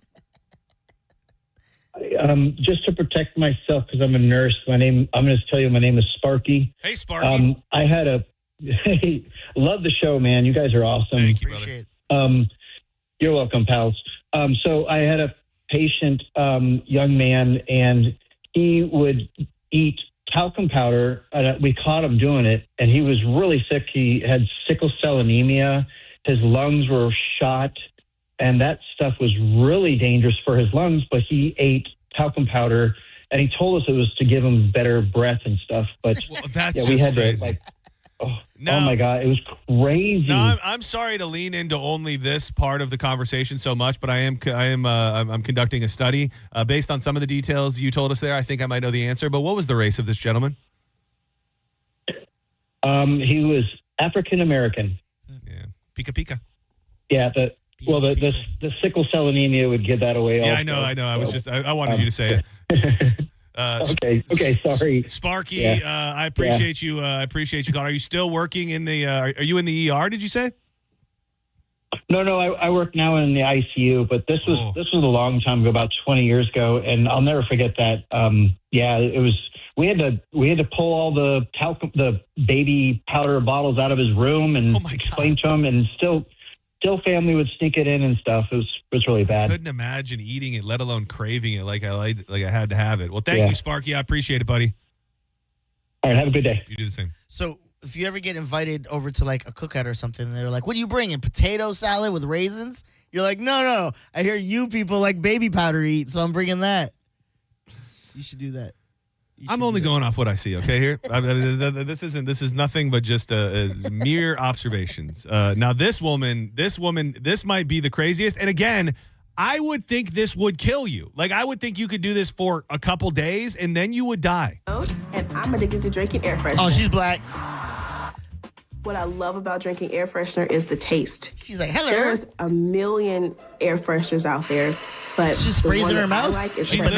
She's literally just spraying the air freshener, like Glade air freshener, right into her mouth. Oh my God! I've tried other scents, but I don't like them. None of them taste like they say they smell. I've got to have fresh linen. I literally crave it. Evelyn goes through 20 cans of air freshener a week. That's as much as a mid-sized hotel. I'm crazy. My future wife, Evelyn, loves to spray. Wait, is that her husband? Yeah. I'm pretty sure it's unhealthy because if you look at it, it says flammable. It's disgusting. Pretty sure. She loves it, and I love her. So therefore, I just have to deal with it. When I first started, it was accident, basically. I was walking through my hallway after going to get a cup of crushed ice. They're automatic sprayers that freshen the house. Sprayed as I was walking past. It dusted the rim of my glass. Dude, you know the automatic sprayers coming off of the wall? Dude, she's holding a glass of ice in front of it, and it's just like spraying into the glass of ice. It was a flavor that I liked. There are only two ways that I have my air freshener. One is straight out of the can. The can has to be extremely cold. I make my tongue into a bowl so it'll catch it. Or it has to go over crushed ice. So we just spray it over the ice. And then you just eat it from there. That's insane, dude. That is. I would think this lazy lady would be dead.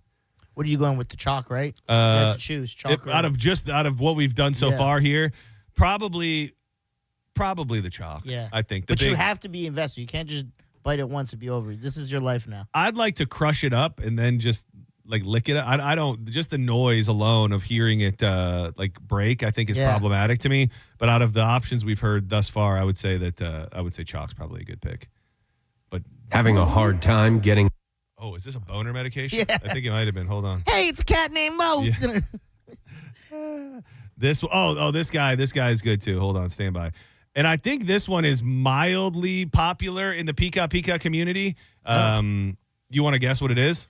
Oh man, mildly popular in the community. Think of something that almost every house has. Okay. Something that I'll tell you this. I'll take it even one step further. Something that 90% of people use every single day. And don't mix up the phrase use. Like toilet paper. No, I knew you were going to think toilet paper. No, something that is a part of their life. Soap. No. This is going to be a hard one to guess. Lint roll in it. And sometimes hair be in there, and I have to pull it out. Hold on. I think he says it. I should be able to lick it like that, and nothing get caught on my tongue. But he is ready to go. My name is Jennifer, and I'm addicted to eating mattresses. That's a girl? Mattresses. Oh, mattresses. Dude, I'm not gonna lie. I watched this clip this morning. I thought this was a dude. Even you thought that. Yes. You thought that from the voice. I'm looking at the human being, and I thought it was a dude. Guess the. Oh, I know. Yeah. I like my mattress plain and straight up. I know mayonnaise, butter, none of that. There's like a hard texture, like my taste buds to go, kind of like a guitar. When I found out that Jennifer eat mattresses, I was just dumbfounded. I was like, oh. Would you? Sounds like the same voice, by the way. Like totally a deal breaker. If you let's just say, and I'm only using it because it's reality based. Twin Peaks. You guys end up getting deeper into it. 3 months down the road, you go over to her house and she starts pulling pieces off of her mattress and eating it in front of you. It's over, right? Yes. Like can love overcome something like that? Could you care about somebody enough to where it would keep you with them when you found that out? Because to me, that is, I don't think I'd be able to get over it. I think if I was really into the person, I would try to I can fix this. But you would. I would leave once I was like, well, they're not changing. Because that's insane. That is insane. Pika. And then imagine when your family finds out, they're like, she eats mattresses? So I'm trying to see why they say the disorder usually begins in childhood, but it can appear at any age. Pregnant women, Pika believed to be relatively common. Experts aren't entirely sure how widespread it is. The causes are complex. In some cases, Pika is linked to nutritional deficiencies, particularly people who don't have enough iron or zinc. Other times it may be underlying neurodevelopmental conditions such as autism or psychiatric disorders. Behavioral reinforcement also plays a role. Overall, higher numbers in populations where biological vulnerabilities like nutritional deficiencies intersect with environmental stressors. So it sounds like they don't really know why. Don't really know. They talk about a girl who's 9 years old after several days of being hospitalized with abdominal pain. A closer examination revealed, this is disgusting, a massive hairball that was 3 feet long. This kid had been eating their hair. Ugh. And eating any hair that they could find. Hair. That's one of the worst things you could eat. You mean from a health perspective or just gross? Well, more on the both, but more on the human body. That's one of the worst. I would things. think it would not go down well. Senning Show, you're live. Who's this? Pika. Hey, it's Jesse. Hey, Jesse, what's up? Northport. Hey, Northport Jesse, how are you? Dude, finally. Yay. You're here. So Welcome. excited to talk to y'all. Thank you. We're excited. So, couple things. I used to be a shrinky dink, so I can share a little light on this. Oh, really? Have you've dealt with people who have the Pika? Yes, and it's actually pica. I hate to be rude. Idiot, I told you. Dude, pica. Don't read the emails. Don't listen to me when I tell you to pronounce it. Pica is so much funner. Pica, whatever. Right, Pica peppers. But the point that I wanted to say is that many times I've worked with people in, who are developmentally disabled, and they have certain behaviors that aren't very explainable to the rest of us. Right. But they might be in a residential setting and really love nicotine, but their plan says, no, you shall not have nicotine. And they'll go around picking up cigarette butts and putting them in their mouths. That is the ash is disgusting, but that never has technically been in anybody's mouth. It's just disgusting because it's disgusting. Going around and picking up random cigarette butts might be one of the most disgusting things that you could do. Yes. Oh, very troublesome. So, but, addictions are addictions, and I don't think that they, it's kind of like pollution. They know no boundaries. Okay, I'm with you. The other thing is, when I was pregnant, I absolutely had a pica scenario, and it was very strange. You mentioned the nutrient deficiency. I walked out of work one day and looked down at the landscaping and the planting that had just been redone, and it smelled so good I really wanted to eat it. I wanted to eat soil. It was very strange. Wow. So did you have a little? Did Mama treat herself? Yes, she did. I may have tasted it once just to make sure that I didn't need it, but yes, it was very strange, and I knew at the time how strange it was. That is. I had no idea. She delete soil. Yeah. I don't. You can tell your soil secrets here to us, okay? Don't be ashamed. I'm well fertilized. Thank you very much. But I just wanted to let you know that those are my couple of experiences. It is a real thing, and it is kind of freaky deaky, but at the same time, sometimes it's periodic, and other times it's like a thing or an addiction to something that maybe the deciding parties don't want that person to have, and that makes it all the more desirable, right? Yeah, I do. I get you. I'll try not to judge those with Pika Pika. The thing to me is not even the judgment of it. The fact that I would imagine that a lot of this stuff would just kill people. Like, I think if you're killing 20 bottles of air freshener a week, that you're just dead. Indeed. When did you check out I've seen with one the of those soil? episodes. Like, was sorry? As soon as you put it in your mouth, was it like, oh, this was terrible? Or did it have to sit for a while? Yeah, it's like, no, I really don't want this. It's not, and I made a doctor's appointment. How long did it And they were like, you knew something was wrong with you immediately. Yeah. Clearly, I was like, listen, I've got some weird stuff going on, and I'm going to tell you something weird. And it was a teaching hospital, and she was like, oh my God, what is it? This, that, the other. I'm like, I want to eat dirt. And she's like, ooh, okay. So we just kind of figured it all out from there. It was a major deficiency. Well, I appreciate you sharing your pica moment with us here today, Jesse from Northport. Thanks for checking in. I love you guys. Love you too. Love you too. Yeah, she still eats soil. Oh yeah, dude. She got a big old bowl of soul right there in front of her right now.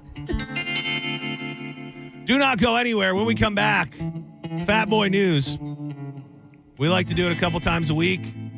We appreciate the finer things in life when it comes to food, but it's often fast food.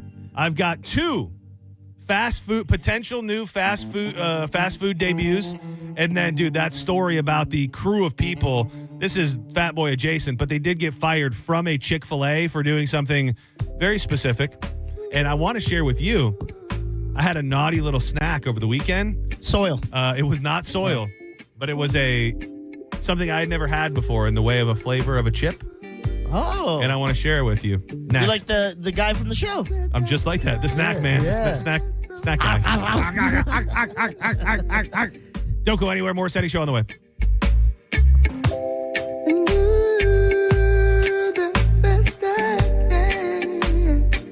Teaza Energy. It is the pouch that you dip between your cheek and your gum. I swear by this product. I live by this product. It is out of the few things that we use every single day. This is one of them for me. I love that alert, focused feeling that I get when I pop in my first Teaza. It's been a great little accompaniment piece for the gym in the morning. If you're trying to beat a habit, whether it's dipping, vaping, smoking, staying away from the snacks, Teaza can help. But even if you're not doing any of those things and you're just looking for a new little edge, a new little something to give you a boost, these pouches filled with vitamins, minerals, tea-cut herbs, and caffeine could be the thing that you're looking for. There's flavor for everybody, spicy, minty, fruity. I always lean into the spicy, the bangin' black cherry, the mango habanero. Sometimes I like to get a little minty, though. You can stock up at TZAEnergy.com. Use the code BONE20 for 20% off everything in the online store. Also, check out the store locator because Tiza has blown up. Walgreens, Walmarts, 7-Elevens, and beyond. You can even go to Amazon, subscribe and save, and have a box of Tiza showing up at your front door every single week. We love you, Tiza. Why spit when you can swallow?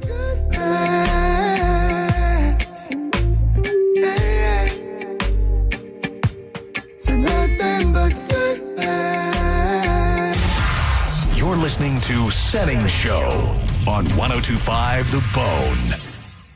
Tell us what you think. Head to the 102.5 The Bone app now and leave us an open mic.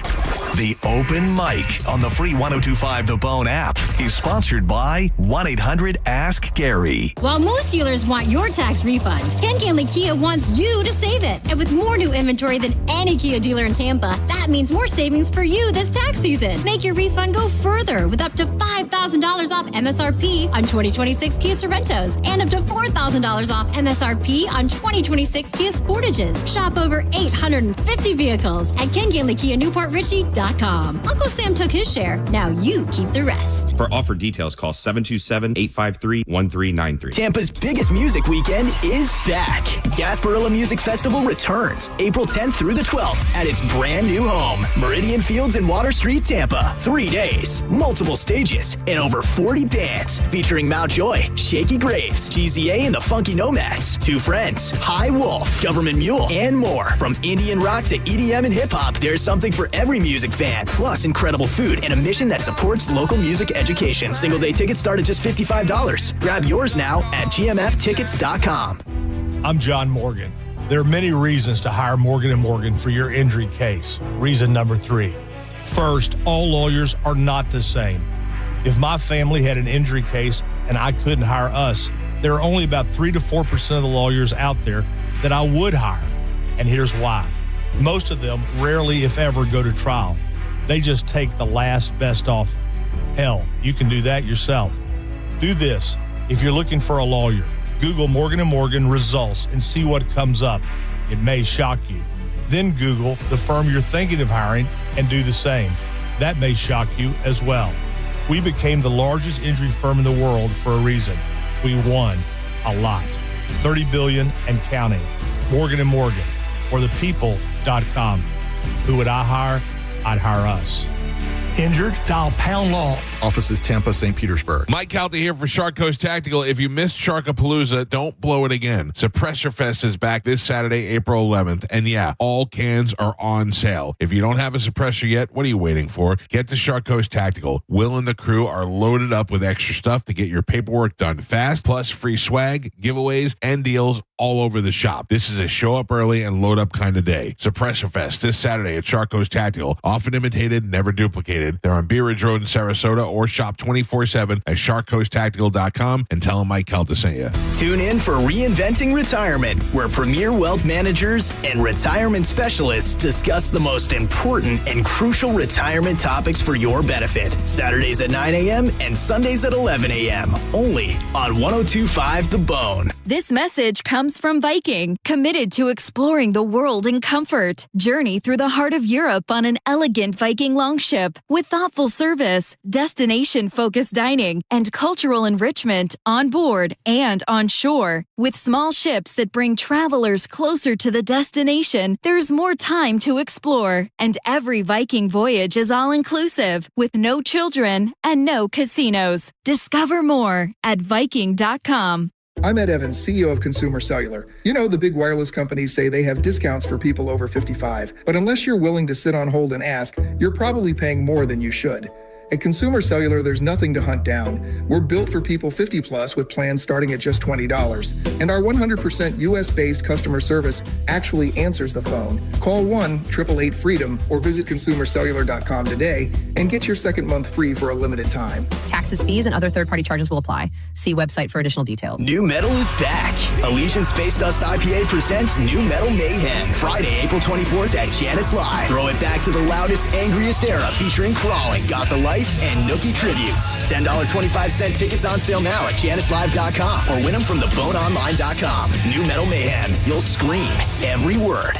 Being in a crash? Don't let the system scare you. We make it simple. Farah and Farah. Tampa. Now, back to Real Raw Radio. Sponsored by Anajar and Levine. Accident attorneys. Call 1-800-747-FREE. That's 1-800-747-3733. And now, back to Senning Show. With your host, John Senning.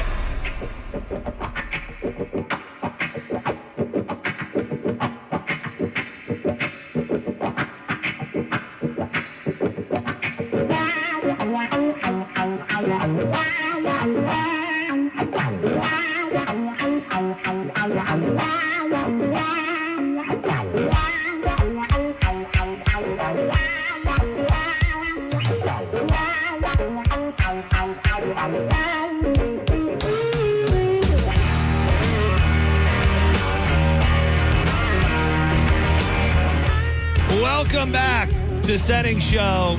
I'm John Senning. He's Dizzy. Thank you for listening, for being here, for watching, whatever you may be doing. About 300 in the chat. Always nice to see. Dude, I got so many comments the last time. What were we doing when we played the song? Oh, you ate the peep. You were eating the peeps. Oh, yeah. We played the song. Never before so many people hitting me up asking me what the song was.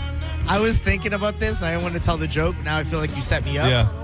I was like, what if when he was doing his whole heartfelt moment about Brody, we hit 500? Oh, you God. had to interrupt him. Jeez. Bum, bum, bum, bum. That's funny. Like you had to commit to it. You're like, well, yeah. Like I said what I had to say. I think so. I have like the My DJ on Spotify, and I think it must not just be off of plays, but for a while now, when I play him, he goes, "Let's play some music you're really digging right now." Why and is it's like always that's DJ X. That's how's it talk? Oh, DJ X. You talked like. Oh, dude. You have Pika, if you know what I mean. When you said wait, it. listen. Sit back. Let your DJ X take you on a trip. Oh, that was pretty good. First up, some music you've been coming back to. Gonna start with Zach Bryan. Kind of sounds like Tommy Davidson. Yo, I'm DJ X. That's a good DJ. I'm DJ X. Let me hit you with some music you've been coming back to. And then we'll eat some soil. Yeah. That's what our people do. Pika, my brother. Pika. I'm gonna pick you up at midnight. I like hearing his little So this is songs he's recommending for you. Well, these are he's recommending, but honestly, they're songs that I'm listening to a bunch right now, to be honest with you. I want to hear a little bit more of DJ X though. How do you get him? This is Spotify. No, right? yeah, you just go to DJ. You just do My DJ. You just look up My DJ. I have a My DJ. Yeah. Next up, just some cool songs I think you'll like. Kicking off with Kings of Just Leon. some cool songs I think you'll like. I love this guy. He brings me great comfort. I can't find him. Yeah. Oh, here he is. Dude, this is my. I need to just start do My DJ for the rejoins I pick for the day. Some of your go-tos from 2024 coming now. Kicking off with something from Charles Wesley Godwin, your fourth most played artist these past few weeks. Whoa. Tied down with the full heart. I love my DJ. My DJ. So he just randomized songs you have. Pretty much. It's different. Like you'll hit different phases. Like sometimes he'll go, these are songs I think you'll like. Yeah. Like, and then he'll be like, let's go back. We're going back to what you were listening to in 2021. And we about to go back in time. About to go way back. Let me hear one more thing. Oh, let me hear one more thing he's got to say. Hold on. I just like hearing him. It's all about the 2020s. Sublime leading off. Yeah, so that's my DJ. DJ X. I might give him a try. Yeah, he's a hell of a guy. Just tried, and I was like, these are 3 songs I play all the time. This is not really, Yeah, you're not breaking the mold. I will tell you, dog. he usually starts with like whatever I'm listening to all the time. Yeah. Like the first couple songs will be probably your most listened to songs from the past few weeks, and then he starts going in different directions from different years and stuff that you've never heard and all of that. If you're going to jiggle your titties at work to try to get likes on social media, you probably shouldn't be working for, the place that's so Christian and so religious they won't even open their doors on Sunday, because 8 Chick-fil-A staffers said they have been fired for jiggling their chest on a TikTok video seen by more than 7 million people, including their bosses. This is Fat Boy News, by the way. The uniformed workers took it in turns to shake their chest to a mashup of Wanna Mingle with Top of the Cars in a clip that was shared last month, including a male staffer who also turned around to twerk. Oh, man. The cheeky dance moves for the viral trend under the title My CFA Crew Better Than Yours quickly racked up nearly 7.5 million views, but also got the wrong kind of attention from the Christian chicken chain's bosses, according to a staffer who shared the information. Every single last one of us got fired. All 8 were fired on a Sunday. On your day off. They got fired on their day off. All were fired on a Sunday, noting the irony given Chick-fil-A closes all of its restaurants every Sunday to give staffers the chance to rest and worship. It wasn't that serious, they insisted, saying the guy was surprised at the harsh punishment, given it's not the first video that they've posted that's went viral. The restaurant's no-nonsense approach has left viewers divided. How the hell are you going to get fired on your day off? I wouldn't think that, it's not shocking to me. That they've got fired? Yeah. They should have. Right. Like it's Chick-fil-A. Chick-fil-A, and and you have to see the video, but it's girls just bouncing the milkers. Waffle House would have kept them. Maybe. Waffle House would have kept them. Yeah, and you can't pull that at Chick-fil-A, man. And it's funny too, because some of them got big old, big ones. Oh, so big old milkers, chocolate milkers, if you will. And some are smaller, and then there's just one dude who just starts shaking that ass, shaking that yoo-hoo. Yeah, that's what they were doing. He's got a little spice on him too. Oh, yes. Yes. I'm surprised they hired him. I was going to say, Chick-fil-A was looking for a reason to fire his ass anyways. They're like, oh, no, you didn't. It was his TikTok account. Oh, it was. It was his TikTok. Oh, yeah, exactly. He's like, he brought everyone down with him. Get on out of here. See you later, boy. Thank you for not making me say that. Yeah. It's becoming just a daily battle, it feels like. I lay awake at night and I wonder, why does Dizzy hate Burger King as much as he does? Why does he not like the flame-broiled taste that comes along with Burger King? And I don't know that this is going to get him any step closer, but it gets me very, very excited.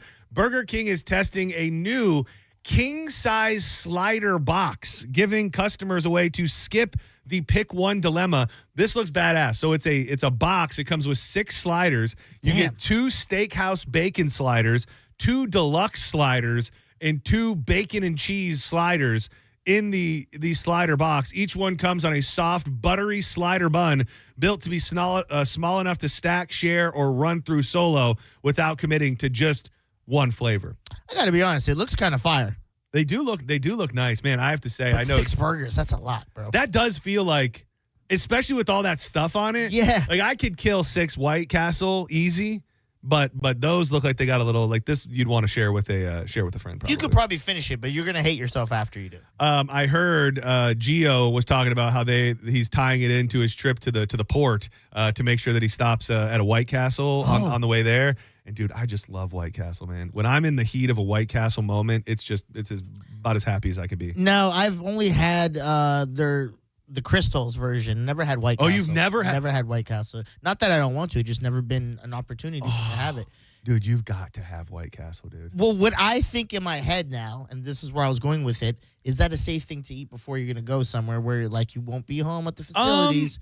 Because like the joke of Taco Bell, people are like, you're going to feel that later. Is it the same for Crystal? I mean, White Castle? I mean, I wouldn't automatically think that. Yeah. I mean, I wouldn't think that more than any other fast food. Like if you were going to have a Mickey D's or a BK or a Wendy's or anything, I would think you're in a similar category. Okay. And there is one. I don't know that you're gonna that the bus is gonna stop at the White Castle, but maybe you talk to Gio, see if he can bring you a Crave case. What's a Crave case? Dude, a Crave case, man. You haven't lived until you and the homies sit down with a Crave case from White Castle. It looks like a giant suitcase. Oh. Like it is a giant. Let me see if I can find out how much it costs these days. A Crave case, 30 sliders. Oh, so it my looks God. like a little mini suitcase. Got a handle on it and everything. They're perfectly packed in there. $37.50. And there is 30 original sliders. How fast can John Senning eat one of those by himself? 10 seconds, maybe less. You could crack one of those. You should do one.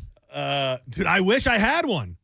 Like, we should get one here, and you should do it on the show. If I could get real, because they sell it, frozen. I think maybe they have some in the fridge here. The frozen. Wait, ones. they don't have a White Castle in Florida? No, Orlando. Oh. Orlando and Claremont. That's the closest. Yeah. Oh, man. Yeah. So which is crazy to me. I don't know why they put another one in Claremont. I really felt like if they wanted to put one in another one in Florida, it should have been Tampa, St. Pete, somewhere. But Now, do you hate crystals? Can you do the same with the crystals? I just am far, far, far less enthused. I mean, I think my time could be roughly the same, but I just it does not get me excited. And there's crystals around here. There's one over, I think, on Hillsborough. Like I could make it to a crystal. I've never been to that crystal. I'll tell you this: if there was a White Castle in the same place that there was a crystal, I could have probably told you I've been there 50 times. There's 24 crystals for $13.99. Can you crush that in 4 minutes? Wait, say 24 crystals. No, 4 minutes? No way. Really? No way. They're going to go down slower and slower. Okay. So, I mean, I think I could do pretty good. Like, I think I could do the Crave case, 30. I think I could go Peep style and do 30 White Castles in 30 minutes. That's a lot of time. You could definitely. I mean, do that. one a minute. It's going to start getting pretty tough after you hit like the 15 mark. Oh, I was going to say 7. So yeah, you're probably right. Yeah. I'm trying to find out what they say the real flavor difference is between the White Castle and the Crystal. Have you ever been so on your medication that you eat so much you puke? Probably. I mean, I'm very well known to gorge myself at times of being just way over the moon. So White Castle, their patties. This is what's crazy too. It's like a science experiment because what they do is these patties have 5. The White Castle patty has 5 holes in them, so everything is steamed. So what they do is they take the onions and they put them on top of the patty, and the steam comes through the burger. So they steam and cook the onions through the burger, and then they put the burger bun on top of it before they make it. So everything is kind of steamed all in together. It's just like, I don't even know how to explain it. It's just all of the elements of the White Castle burger work perfectly. Do you now feel like one? As you were talking, I was like, I feel like I've told you the story before. Me and my buddy, the year after we graduated, we went and saw Harold and Kumar go to White Castle in the theater. We left the theater and drove to the nearest White Castle, and it was like an hour and 45 minutes away. Oh my God, dude! I love White Castle, and after watching that movie, I really needed one. So the distinctive 5-hole patty from White Castle, no mustard, and the intense onion flavor. Crystal generally characterized because it's got mustard, no holes in the patty, and a different bun. So you would definitely notice the difference. And I would think 9 out of 10 times people would pick the White Castle. Man, I can't wait for this cruise and the food, man, to finally eat like crap. You gonna gorge yourself? No. I'm gonna still kind of like pace myself because I don't want to feel sick or bloated. But still, just some treats. Just some treats. Because like, what was the last thing you ate that you shouldn't have? Well, it's funny you ask because I got a bag of chips over the weekend. That's what it was. It was, and I even wrote it down because I don't know if it was just because I hadn't eaten anything like it in a minute or what it was. But dude, I about killed a bag of Flamin' Hot Cool Ranch Doritos. Flamin' Hot Cool Dude, Ranch Doritos. They were off the chain. Yeah. Dude. And I had no plans on buying chips. I wasn't even in my wheelhouse. And I walked by it on the shelf. Did my whole shopping trip. Couldn't stop thinking about them. So I was literally in line. I left my cart and went back to the chip aisle to get the Flamin' Hot Flamin' Hot Cool Ranch Doritos. I tried some of those Ruffle ones over the weekend. Oh, you did? I saw them at Winn-Dixie yesterday. I saw didn't like it. Which ones you tried? The Cool Ranch. Oh, you tried the Cool Ranch potato chip. The Cool Ranch, Ruffles. Ruffle. Yeah. Did not like it. It didn't really give that Cool Ranch. It tasted just like a Ruffle, not really a Cool Ranch. Almost Ruffle. almost like a sour cream and onion or something. Yes. Because the one that caught my eye that does sound gross, but I'm still intrigued by it that I saw yesterday was the cheddar. What is it? The cheddar sour cream. I don't know. Cheddar sour cream and onion. Is that what it is? Yes. Dorito. Oh. So the Ruffle flavor on a Dorito. Yeah. Which that would go, I think, the better way because Dorito, they like to flavor up their chips. Oh, they really do. Yeah. And then something about the Cool Ranch with the Flamin' Hot. Yeah. It was nice. Yeah. See, I don't even know if this is like an age thing, but now all I want is like kettle chips. Yeah, I'm a kettle chip. Big kettle chip. Have you tried the this isn't a joke, by the way. The dark kettles? No. Yeah. No. So Cape Cod, I think they've got them now where it's kind of just like they're just roasted a little bit more. Yeah. That's when you know you've fully graduated chip school is when you go kettle to dark kettle. My go-to kettle is Miss Vicky's. Oh, those are great. Those are my favorite. Those are really, really good. They've got is there like a jalapeno one that's really good? Yes. Dude, I also like their salt and vinegar. All of them are good to me. There's not like one you could be like, oh, gross. I don't know if they're at Publix. I just started seeing those in the big bags because a lot of times they were only in the small bags like at the sub shops and stuff. Yeah. And now I'm starting to see they've got the big bags at the store. I remember when I moved back here and Canada was all over. That's only chips we ate. And when my ex came to visit, we were looking and we noticed there was no Miss Vicky's. We're like, how are we going to get our fix? Now they do. Yeah. Shout out to Miss Vicky if you're out there, baby. We love your work. Are we allowed to bring? I don't know why I'm asking you this, but you're allowed to bring food on. Yeah. You can bring ship? snacks. Yeah, I might. You can absolutely bring some Miss Vicky's. Yeah. And just real quick, Taco Bell let its fans decide its next menu drop. This is intriguing to me. The butter chicken taco came out on top. The butter chicken taco won Taco Bell's first ever global taco vote with 64.65 on the vote, beating out Thailand's chicken taco and securing a limited time release on U.S. menus this year. Inspired by the classic Indian dish, the butter chicken taco stacks shredded, slow-roasted chicken in a tomato cream-based sauce with warm spices, then tops it with onion, cilantro, lettuce, and cheddar cheese inside a crispy chalupa shell. That sounds aggressive for a taco. Do you like butter chicken? Oh, yeah, I like butter chicken. Dude, how could you go wrong in a chalupa shell? Cilantro, onion? You have to try it. I want butter chicken now. When's it drop? It just says later this year. Okay. That's your Fat Boy News for the day. Don't go anywhere. Hold on. All of these people started calling. I bet it's about Miss Vicky's. Miss Vicky's hotline. Who am I speaking with? Hi, this is Jackie the scientist. Hey, Jackie. Calling about potato chips. Oh, dude. Yeah. So what do you got for us in the potato chip front? So my daughter just introduced me to the all-dressed Lay's potato chips. I've been seeing those, and I meant to ask this because I think those are Canadian, right? Yeah, they're cracked. That's like the best. That's the number one selling one in Canada. Yeah, and I think ketchup chips. Oh my god! Yeah, I can't describe it. It's a little bit like ketchup, mustard, mayonnaise, cheese. It's everything, and they're so addicting. I literally got her a bag, and I ate half of it before I got it to her. And it's just every flavor. Yeah. It's salt and vinegar, it's ketchup, it's barbecue, Yeah. it's sour cream and onion. Yes. Good on Ruffles, Yes. not great with Lay's. Lay's chips don't taste as good as the Ruffle ones to me. Which the one? I'll be honest, they're amazing. Somebody just launched them. Which were the ones you had? I want to say we had Lay's all dressed. Yeah, there's another one that's new. It might be Ruffles. Ruffles is the OG one. I think they might be doing a kettle cooked. All dressed. Oh my I saw gosh. something There's yesterday. a die for. That's a good call. This is good chip talk. Thank you. It's You're not welcome. all science around here. Sometimes it's just about potato chips. No. Tickle your taste buds. That's science. Thank you. Tickle your taste buds. That's science. I looked up the all dressed chip, and the first thing that popped up, I've talked about this, my Michiganders will know, better made potato chips to me, maybe nostalgia, the greatest potato chips on planet Earth. They just launched an all dressed up potato chip. Really? Yeah. Which is, close to Canada. All dressed up with the crispy bite. When you're craving something savory, tangy, or sweet, it doesn't say exactly what the flavor is, but we already covered that. All right, don't go anywhere. When we come back, we'll be digging into John's Joints. We'll revisit the big news in the world. I haven't checked in a minute. Is the ceasefire over? Is the Strait of Hormuz open? We'll find out. Also, a wild story out of Lakeland that will just bring home a fact we already know, that we need to be looking out for our veterans much better than we already do. And a super exciting event is coming to St. Pete that feels very, very dangerous. We'll talk about all that and a bunch more coming up next in John's Joints with Drew Garabo. Keep it locked to 102.5 The Bone.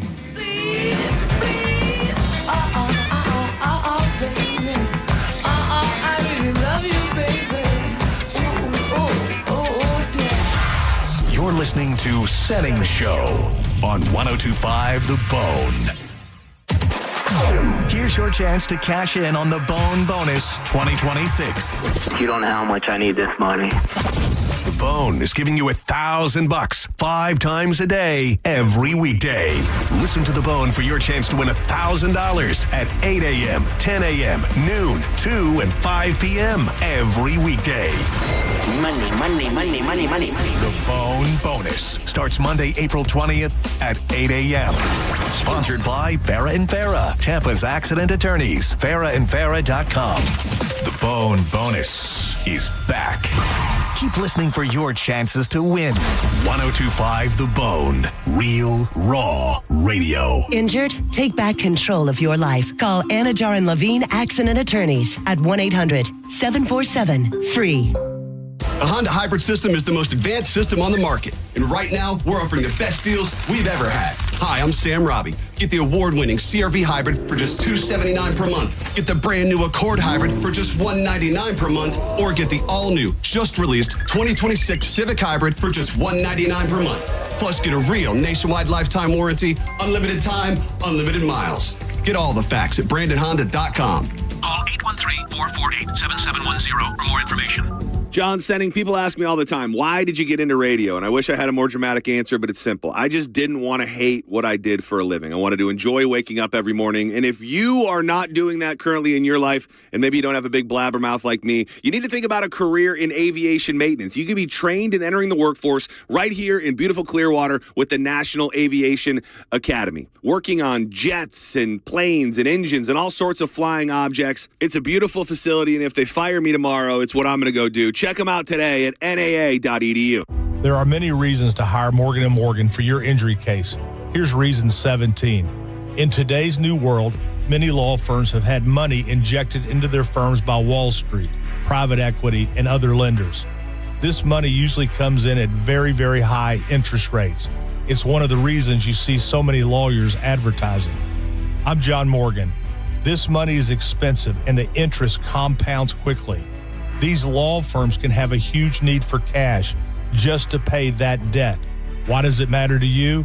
My fear is your case is settled early and for far less than it's worth, just to service the loan that has mafia-like rates. Our financial strength is your advantage.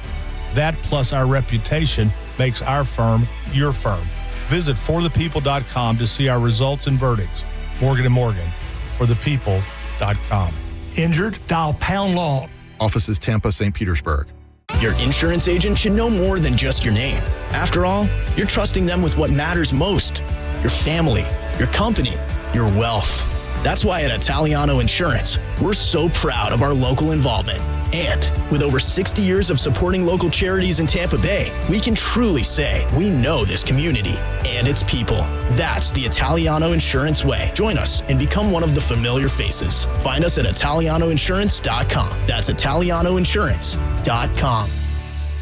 This is a special alert to all Americans who own a vehicle with less than 200,000 miles with an auto warranty about to expire or with no warranty coverage at all. Due to a decline in the economy, CarShield is announcing a low-cost month-to-month vehicle protection plan that is now available to the public to save any driver out-of-pocket expenses on future auto repairs. Call now to find out how you can pay almost nothing for covered auto repairs. Yes, you heard that correctly. Pay almost nothing for covered auto repairs. An open phone line has been established for all drivers to call for a free quick quote. Call 800-292-4541 now. Drivers who are covered will not have to pay for covered repairs again. This protection plan is at an all-time low. Additionally, drivers who activate this vehicle protection today will also receive free roadside assistance, free towing, and car rental options at no additional cost. Call us for your free quick quote today. 800-292-4541. That's 800-292-4541. What do you have to lose? Call 800-292-4541. Again, 800-292-4541. Contact Tax Relief Helpers for details and restrictions. Attention, anyone that owes money to the IRS. Every day, your unpaid tax debt gets bigger and bigger from daily interest. The longer you wait, the more you will end up paying. If you owe $10,000 or more, now is the time to settle your debt before the IRS takes aggressive action, like taking your wages or property. A special toll-free number has been established so you can stop penalty fees, avoid liens, levies, or other hostile measures by the IRS. Call Tax Relief Helpers right now. I got behind on my taxes and owed $48,000. I called and they got my bill lowered to just $3,500. I owed $87,000 in taxes and it was scary. I got the amount I owed down to just $3,500. I saved $83,500. If you owe money to the IRS, don't wait another day. Your tax debt gets bigger and bigger from daily interest. Call right now before the IRS enforces liens, levies, or other aggressive measures. The call and consult are absolutely free. Call now. Call 800-476-6115. 800-476-6115. That's 800-476-6115. This hour of Senning Show sponsored by Trajan Wealth. Retirement planning built on trust. 1025 The Bone. Real Raw Radio. WHPT, Sarasota, Tampa, St. Pete. Live from the WeatherTight Windows studio. And now, back to Senning Show. It's time for John's Choice with your host, John Senning.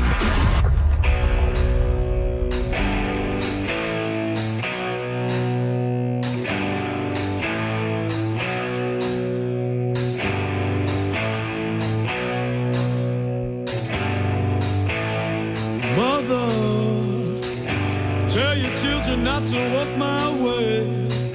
Welcome back to Senning Show. It's time.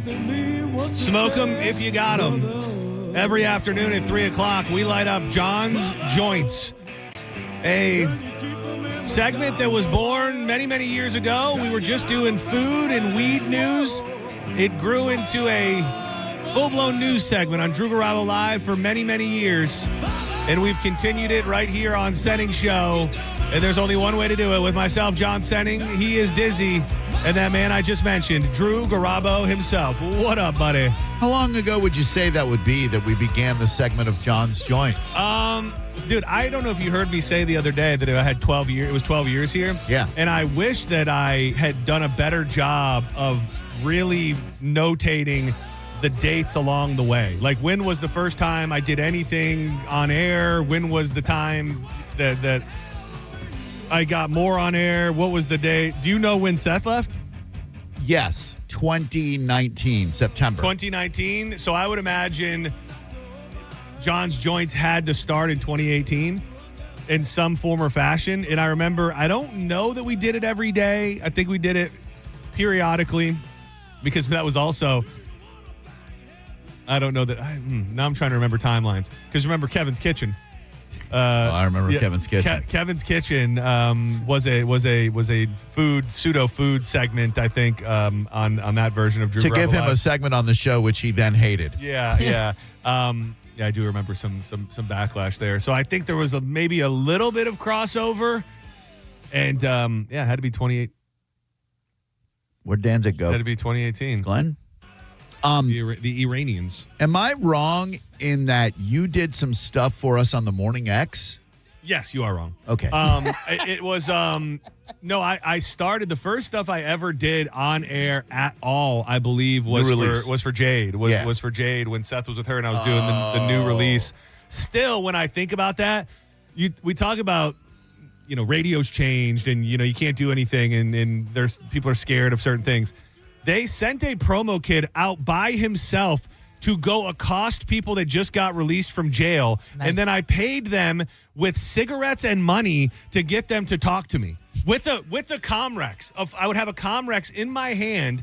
And the idea was I would put them on the air live with Jade and they would then play them the newest music that came out on Tuesday. And they would then would release or they would then give the review of the music. Can I get a little taste of how that went? I'll be the inmate. Yeah.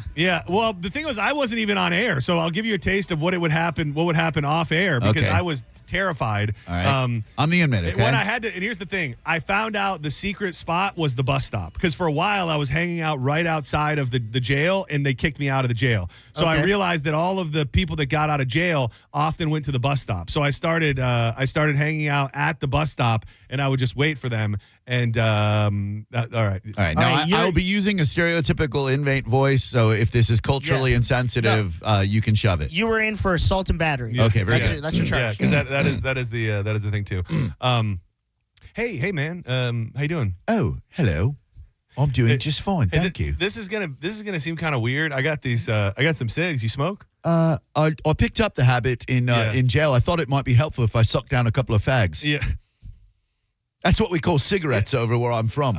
I'm not here to judge, sir. Okay. So this is crazy. I had many a fag in my mouth in jail. I'm with a radio station, and I'm willing to give you one of these cigarettes. And I also have fags. I have $2. I have $2. I have $2. Well, I'll give you $2 and 2 cigarettes if you'll just go on the radio with us for like 2 minutes. I've got a better idea. Why don't I beat the hell out of you and steal that expensive radio equipment and take it down the road to Pete's Pawn Shop? And that is how it went. Very like there was 90% people were so offended that you even bothered them or asked. I had so many bad interactions with these inmates that I started bringing people. And then for a while, it was me and Tyson would go out there together. Tyson Monroe? Yeah, Tyson. Very physically imposing. Yeah, it would just be me and Tyson. And the only twink I know in my life. And he would go out there, and we would just go up to these people that just got out of jail. Many of them not happy. You'd think they would be. They just got out of jail. Yeah, they just did a whole sentence, and you're shoving a Comrex in their face. Yeah, and I remember they would get I remember that I would come here first to pick up the Comrex, and they would be like, "Hey, we have your stuff for the day," like in the drawer, and I would open the drawer, and there would be like a pack of Newports and like 10 crumpled up ones, and they'd be like, "Hey, yeah, get people to talk to you with this." With this. Yeah, and it worked. It worked for a while, and then the problem was, did you almost get beat up? Oh yes, time and time again. Like grabbed, beat up. No, it was like, if offensive. you don't get at the F out my face. It was just offensive to them. Like a lot of people thought we were like making fun of them. Like the idea that we were. Yeah, I was going to shooting for Discovery Channel. Yeah. So they just were bothered that we were making a mockery of their situation. But then, I don't know if you remember, that was, spoiler alert, recorded. They would record it, and then we would play it. So we tried to do it on Drew Garabo live. Oh, so man. I went out in the afternoon, and I just remember it was a disaster. I don't You're remember. like, excuse me, Mr. Criminal, sir? Yeah, and we tried to do it live, and I just think they were bad. It was, because the thing was, if you record 4 of them, maybe you got one that ended up making it to the air. But if you're doing it live and you do 3 that don't work, you're probably never even going to do the 4th. So that was a fun period of time. But I don't know the year that I did the first new release. I don't know. Like, there's a couple things. I remember I did the Juggalo Fest. Whoop, whoop. I did the Kid Rock concert. I would go out and get audio and interview people. I interviewed people at the Kid Rock concert, and I think I did that a couple times for wrestling. Mm-hmm. And I remember that was like my toe in the pool with you guys for the first time when I just was finding my way. Full circle. You did that. Feel bad about it. Retribution. You had all DeSoto getting reads by JoJo. Reparations. That is true. I used to be on the bad side of the inmates, and now where was it that Bone Valley, Leo. Yeah. What prison was Leo in where he said everybody listened to the Bone? Wasn't it Hernando, I think? Maybe no. Hernando. Correctional facility. Either way. Jay Soto. The Bone the Bone big runs in jail. Yeah, the Bone runs deep through jails and prisons all across the state of Florida. John's Joints being brought to you by Bubble Down Car Wash, the greatest car wash in the whole wide world. Here in Florida, we have a lot of things that are working against your clean car every single day. At this current moment, it seems to be the pollen with a little bit of rain mixed in. And if your car is clean today, dirty tomorrow, go back through with that unlimited membership plan. They've got the long wash tunnels, which makes your car much cleaner. The spacious vacuums, we don't have to worry about bumping into your neighbor, and the staff is always looking out for you. They got locations in Tampa, Brandon, Riverview, Wesley Chapel, Palm Harbor, Spring Hill, and the newest spot in South Tampa on Southdale, Mabry. You got to check them out today. You will have the cleanest car in town every time. You bull down. I don't know. It seems like nobody's freaking out yet. I can't really get a good read on it. You've been out more in the real world for the last 2 hours than us, so maybe you can get a read on if this is all going sideways or not. Because Iran has halted oil tankers heading through the Strait of Hormuz and launched a drone strike on a key Saudi oil pipeline and is demanding that Israel cease its attacks on Lebanon as Donald Trump's ceasefire deal has faced a furious backlash with lots of people, including some of his own allies. 2 tankers were allowed through the strait on Wednesday morning as the 2-week ceasefire with the U.S. took effect. But the agency later reported that passage has now been suspended, saying that they were holding tight as long as Israel was still attacking Lebanon. Now, it feels to me, what I'm seeing, what I'm reading, is that there's like 3 versions of it's like nobody knows who's who. Like, it's like these Pakistani middlemen have a version of the ceasefire, and then Iran has a version of it, and then Donald Trump has the version that he thinks he signed, and he's threatening to sue and go at other news agencies that have showed a certain version of it that he says is not the version. It is not a cut and dry scenario, and it doesn't seem like the missiles have stopped flying, the drones have stopped bombing, and at this exact moment, I believe that the that the Strait of Hormuz is closed. Yeah, we've got different realities going on. You've got the Donald Trump reality where he's saying this is awesome. We get $1 million for every $2 million that's charged from the Strait of Hormuz, and then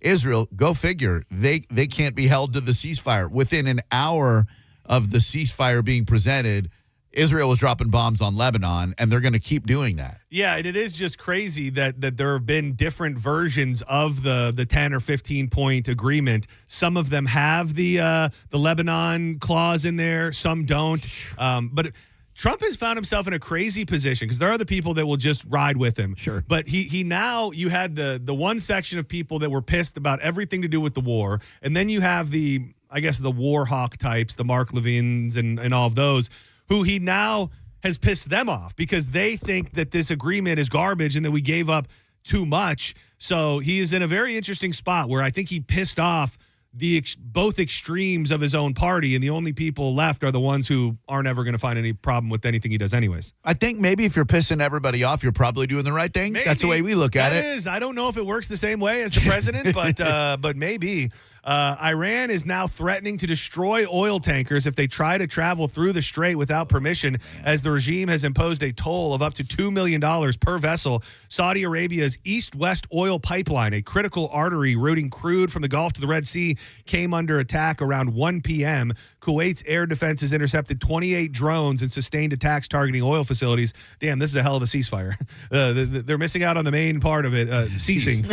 Trump is facing a furious backlash from his own supporters over the ceasefire and the 10-point peace plan amid fears that this is conceding to Iran, which if you're still letting them, nobody has been able to answer this for me straight up. If they still can enrich the uranium and they get to control the strait, what did we do? And I guess maybe the answer is that $1 million that we weren't getting if that's actually a thing.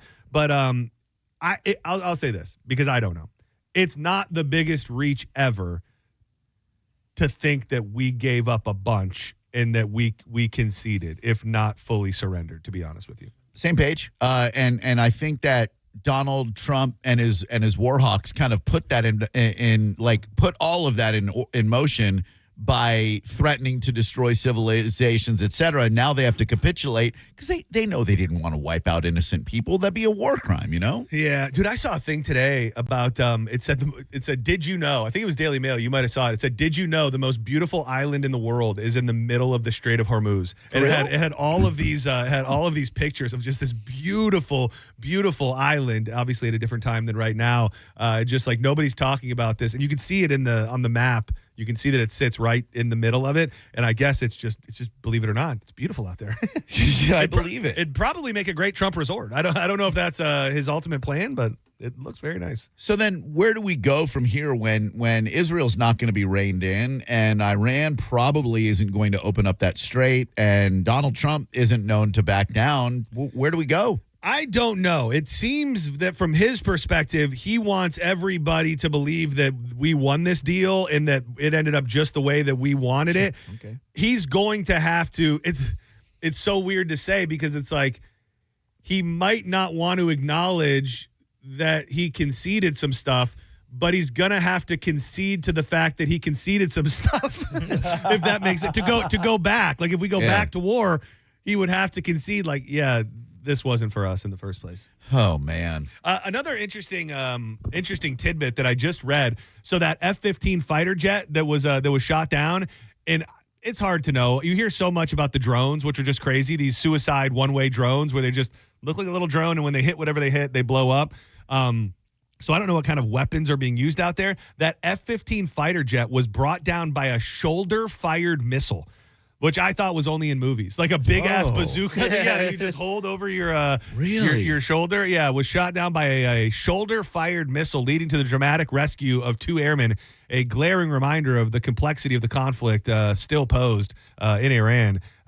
Trump and his top officials have said that the 6-week campaign has devastated the Iranian military, all but eliminating its Navy and Air Force. And we didn't get a chance to talk about it too much, but even if a quarter of what had to happen for that guy to be rescued was true, what a wild operation. That's where I think our military is better than everybody else's, is in those like operative secret missions. Like our best, the men in the operations, I think are better than anybody else's best by a long shot. Yeah, we should just strip away the regular armed forces and only have special ops doing things, because when they got Osama bin Laden. SEAL Team 6, right? SEAL Team 6. It's the same group, right? It is. Yeah. These guys are studs. Yeah, and the fact that this guy was out there able to treat himself and stay alive. And then they said, I don't know if you saw this technology that they have. I forget the name of it, but it's like it can essentially like read a heartbeat from space. Like, so they were able to locate this guy because of his heartbeat in the middle of the mountains in a cave. Like we could track down a heartbeat in the middle of nowhere from across the world. That's pretty cool. It is pretty cool. Hey, did you see the newest development in the explosive device at MacDill? No. It was a Pepsi bottle. I think 2 Pepsi bottles that were filled with explosives. From what I read today, they were on the Air Force Base for 2 weeks before anybody noticed them. Oh man. Just sitting People there. just thought they were just empty Pepsi bottles. It's like, oh, somebody drinks Pepsi instead of Coke. That is a wild story. And surprisingly, not tons of run. I mean, you would think bombs being found at the location of CENTCOM, where this whole kind of war is being operated out of, would have been a little bit more of a conversation. And whether or not this was part of a Chinese Iranian sleeper cell, it's very it feels made for a movie, to be honest with you. Are the Chinese supplying Iran with like a ton of munitions and whatnot? That's what I hear. I haven't heard that. I know I've heard that about Russia. I keep hearing about how China was totally tied into brokering this deal because it's ultimately going to be beneficial for them to be able to go through the strait. But what a wild thing. Well, we were out and about somewhere when that day happened, and I talked to somebody who was at MacDill that day, and I said, how bad? I don't know what you can tell me. Like, how bad was it? And he goes, I could tell you, we didn't know if we were going to make it home that night. So, I mean, I think they had an idea of how scary that was, and that there were actually bombs on the premises that had been sitting there for a couple of weeks. Yeah. A bit of a landmark decision, the first of its kind. An Ohio man is the first person to be convicted under the Trump administration's Take It Down Act, a federal law that will now criminalize posting non-consensual explicit imagery, including AI deepfakes. The Department of Justice announced late yesterday, the man, 37-year-old James Strawler II, used AI to create non-consensual images and videos of both adults and minor victims, the department said in the press release. He was arrested in June of 2025, and on Tuesday, he pled guilty to cyber stalking, producing obscene visuals of child sexual abuse material, and publishing digital forgeries. According to the release, this guy used images of boys he knew in his community and then morphed them into terrible, horrific things. He had over 700 images of people online to a website dedicated to nothing but the worst of the worst. He also sent messages to at least 6 adult victims that contained both real and AI-generated nude images of themselves. So he would like hit up a girl and send them a video of them he had already gotten their stuff off their social media and then made sex videos of them and then sent them to them. So the girl knows she didn't make that video. Right. Oh, man. Yeah. Gross. Oh, what the hell? Created at least one AI-generated video depicting an adult victim that he reached out to engaging in sex acts with her own father, which he then circulated to her coworkers. So he made a video of a girl and her dad having sex and then sent it to all of her coworkers. Death penalty, bro. Dude, it is interesting to know if this is really going to, how enforceable this will be on a wide scale. This is the first of its kind, but I mean, this must be going on so much that we can't even scratch the surface of how many weirdos are out there take the kids out of it, just making sex videos of unwilling participants. Yeah. If you're a parent and somebody makes a video of your kid, an AI video of your kid doing sex. Like, as That's a a clean parent, shoot, yeah. you feel like they've molested your kid. Yeah, You I mean, Yes. very much so. Ugh. And I do want, like, there's a lot of, so I'm looking at the charges now. You didn't Forgot hit- the- you yeah, forgot what your was racially charged joke as you made the shot. Damn that's a secret to success. So I don't think he did get a charge for. Okay, visual. No. I was looking back for the charges to see if he got like a child sex charge. like a child sex charge. But I don't think that he did. I mean, I don't think eye for an eye is like it's going to put us anyplace good. It makes the world half blind, but you just got to give the parents 5 minutes alone with it. Like, I would if you're say a it's cop, good. you just got to go, make sure you lock up in that interview room right there. We don't Yeah. want the parents getting a hold of the guy who perpetrated these nasty videos of their kids. And then you just walk away, you come back. Oh, he hung himself. Just like Epstein. It makes me think of like back in the early day, and I think probably the XNXXs and the bootleg porn sites have it, but you could like type in. You could type in like a famous person, and then there would just be the most terrible edit of all time of like Christina Aguilera's face on top of a body that clearly was not hers, and it was obviously so fake, and maybe to the point to where you had an excuse of like, of course nobody thinks this is actually her, and clearly we've come a long way. I thought the Paris Hilton Night Vision BJ video was fake at first. Dude, we're Really? due. Yeah, I was like, there's no way that's really Paris Hilton. Dude, we're due for a Getting after it. famous person sex tape. the Yeah, last like one a was Sydney Kim? Sweeney.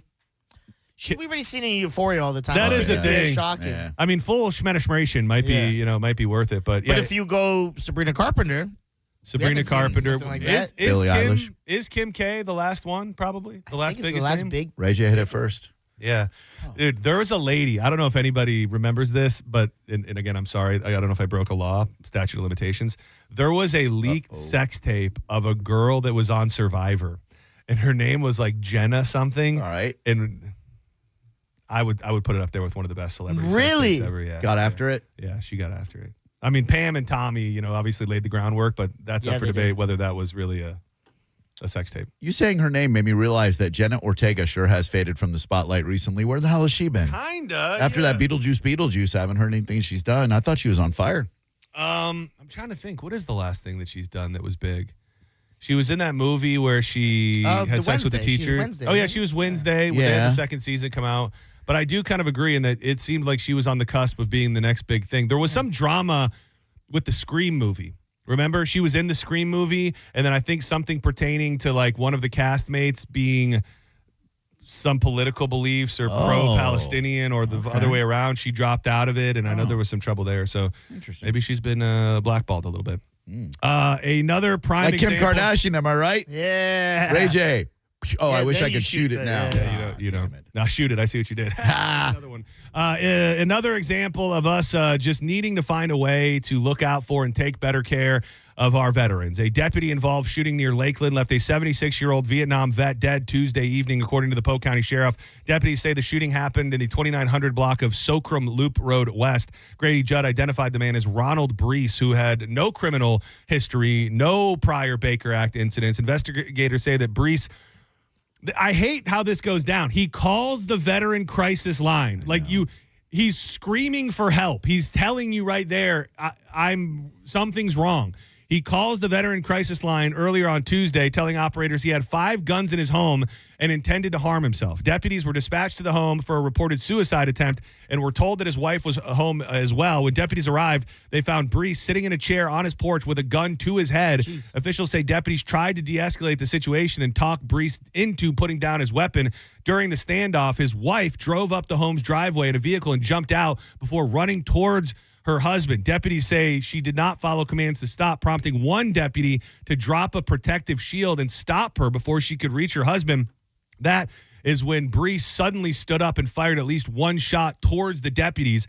4 deputies then returned fire, 3 using handguns, 1 using a long rifle, and this guy was pronounced dead at the scene. I don't know where in this story things go differently, but you've got a guy that's crying out for help, saying, "Help me, I'm unwell, I'm going to harm myself or somebody else." And the fact that guy, a veteran, in this whole story ends up dead, you'd like to think that there's something else we could do in the pathway from the phone call to showing up at his front door that can lead him to not being dead here today. I'm not second guessing any of the Polk County Sheriff's deputies, but don't you secure that scene and don't if you allow the wife yeah, that is crazy, yeah, to drive up the driveway alone, like there's got to be somebody watching that driveway. I mean, that's know actually a great point. They said on the 911 call that the wife was in the house or whatever, so maybe they believe that, but still, you got to secure that driveway. Adding anyone else to that already flammable situation led to a Vietnam veteran being shot by a cop. Bunch of cops. A bunch of cops. And I didn't particularly care for Grady's comments afterwards. He said it was unclear what led to Brees's actions, though preliminary information suggests he had been drinking orange juice and vodka earlier in the day and may have been upset over a business deal. Oh, okay. I thought he had said something about shooting him dead or something. Oh, did he throw out a Gradyism? I thought there might have been borderline one, and I just don't think that this was the right time for that. I don't. And it's one of these things, like at the bottom of this story, you know, shout out to Fox 13, they're just doing the right thing. But if you or a loved one are feeling distressed, call the National Suicide Prevention Lifeline. And although the guy didn't call that line specifically, called the veteran helpline, and he ended up dead. So you can't shoot at the cops, obviously. But is there a special veteran sympathetic? Is there a former vet himself? Is there somebody who's been trained to deal with veterans that might be going through it, who can go there and try to de-escalate the situation? And I'm not insinuating that they did not, but it's just crazy that somebody can make a call for help and obviously just knows they're not well, and the story ends with them being dead. They've got to find a way. And look, if you shoot at a cop, you're going to die. Like a lot of people, and I understand suicide by cop is a real thing. A lot of people do that, so the cops are very on edge. There just has to be a way, like you said, when there's a call like that there's an extra level of care so that we don't lose our veterans like that. Yeah, it's a sad story. And those cops don't feel good about it. They shot and killed a Vietnam vet. You would think not. I hope they don't feel good about it. I would think 99% of the time cops don't go home with like a boner that they killed somebody. Hope not. And before we go to break, man, this lady and this whole thing has given more bad press to ketamine than probably anything ever. The whole ketamine K-hole era of the 90s didn't do as much damage to the good name of ketamine as this thing did. But the Los Angeles woman who pled guilty to illegally selling the ketamine that killed actor Matthew Perry was sentenced to 15 years behind bars. Jasveen Sangha, known to her drug customers as the ketamine queen, pled guilty last fall to 5 federal charges related to Perry's 2023 overdose death. She has been in federal custody since her arrest in August of 2024. And this just got so much run. Like, I don't think it's going to sound like I'm insinuating that there's a conspiracy theory here, but you can't help but at least realize that as I think ketamine was really starting to get some run in the mental health space, and a lot of people were looking at it as a safe alternative or a way to change their life, like right as that's all happening and the momentum is moving this way, you get this giant story of a beloved actor dying from ketamine, which really didn't have nothing to do with ketamine. Very little. But it had to do with the fact that they were prescribing this guy more ketamine than any human being should ever had. And he also took it in a hot tub and then was left alone. So many things are wrong with what happened. But a lot of people don't see it that way. They see headline. Yeah, they see ketamine, dead guy, ketamine bad. Like that's the story. I take 100 Advils. You gonna sue Advil? You can't. Thank you. It's on me. Come on. And plus her texts with like the guy she was getting the drugs from, they were like mocking Matthew Perry, calling him a pillhead. Like were they really? Oh yeah. They're like, this junkie's hitting me up again. That's exactly what it was. The friendly guy. There was a documentary. I think it was. I don't know if it was on Prime or what. But it was very well done, and it goes like hour by hour. Like they tie the text messages into what he was going through at the time, and his assistant obviously was bad news as well because he was injecting him like multiple times a day. He then injected him and then left him in his hot tub, which, having been on ketamine, I can't imagine therapeutically in a great setting. I can't imagine taking it and then being in a body of water. Like it just seems like you're asking to drown. Honestly, because you're in a K-hole. I mean, we are in clinical K-holes under medical supervision, but you're still in a K-hole. Yeah, it's a crazy thing. But she gone. She gonna be locked up. She gone. Now a hot tub that only goes up to your neck, where you've got like a pool floaty around your neck, so you can't sink in. I kind of like that. That would be delightful, dude. You should come up with a whole ketamine friendly hot tub. Yeah, dude, friendly. Oh, that's good. Friendly hot tubs. Friendly hot tubs. We'll be there for you. That's good. I've never seen the show before. Dude, that's really good. I think that's her theme I have song. been seeing that Lisa Kudrow says that she She's was so like the sad. sixth friend or something. I always thought people loved her. I did too. Lisa Kudrow? Yeah. She like loved her on the show friend. Like she had the whole smelly cat thing. Yeah. Like not watching the show, I never got the vibe that she was like the hated one. I thought that was Ex-girlfriend of Joey Fatone. Conan O'Brien. Wait, that's insane. Yeah. Oh. I thought David Schwimmer would have been the loser friend personally. If I had to guess. He's the funniest. Oh, he is. When I was younger, hated him. When I got older, I'm like, I get him. He's the most relatable now. So you watched it? Yeah. My sister was a big fan, and then someone I used to be with, big fan as well. I was gonna say that could almost double as your white fact of the day. Dizzy used to watch Friends. Hey, too bad Matthew Perry wasn't a Schwimmer. Am I right? Don't go anywhere when we come back. I got a couple more joints to fire up. I want to talk about that event that is coming to St. Pete that seems insanely dangerous, but it will be awesome to watch. And an update to the story that we touched on briefly on Monday. The kid who snuck into the wolf enclosure, go figure, his parents are not good parents, and they may be facing some consequences for letting their kid roam with the wolves. We'll give you all that and a bunch more in the back half of John's Joints. Don't go anywhere. Keep it locked to 102.5 The Bone.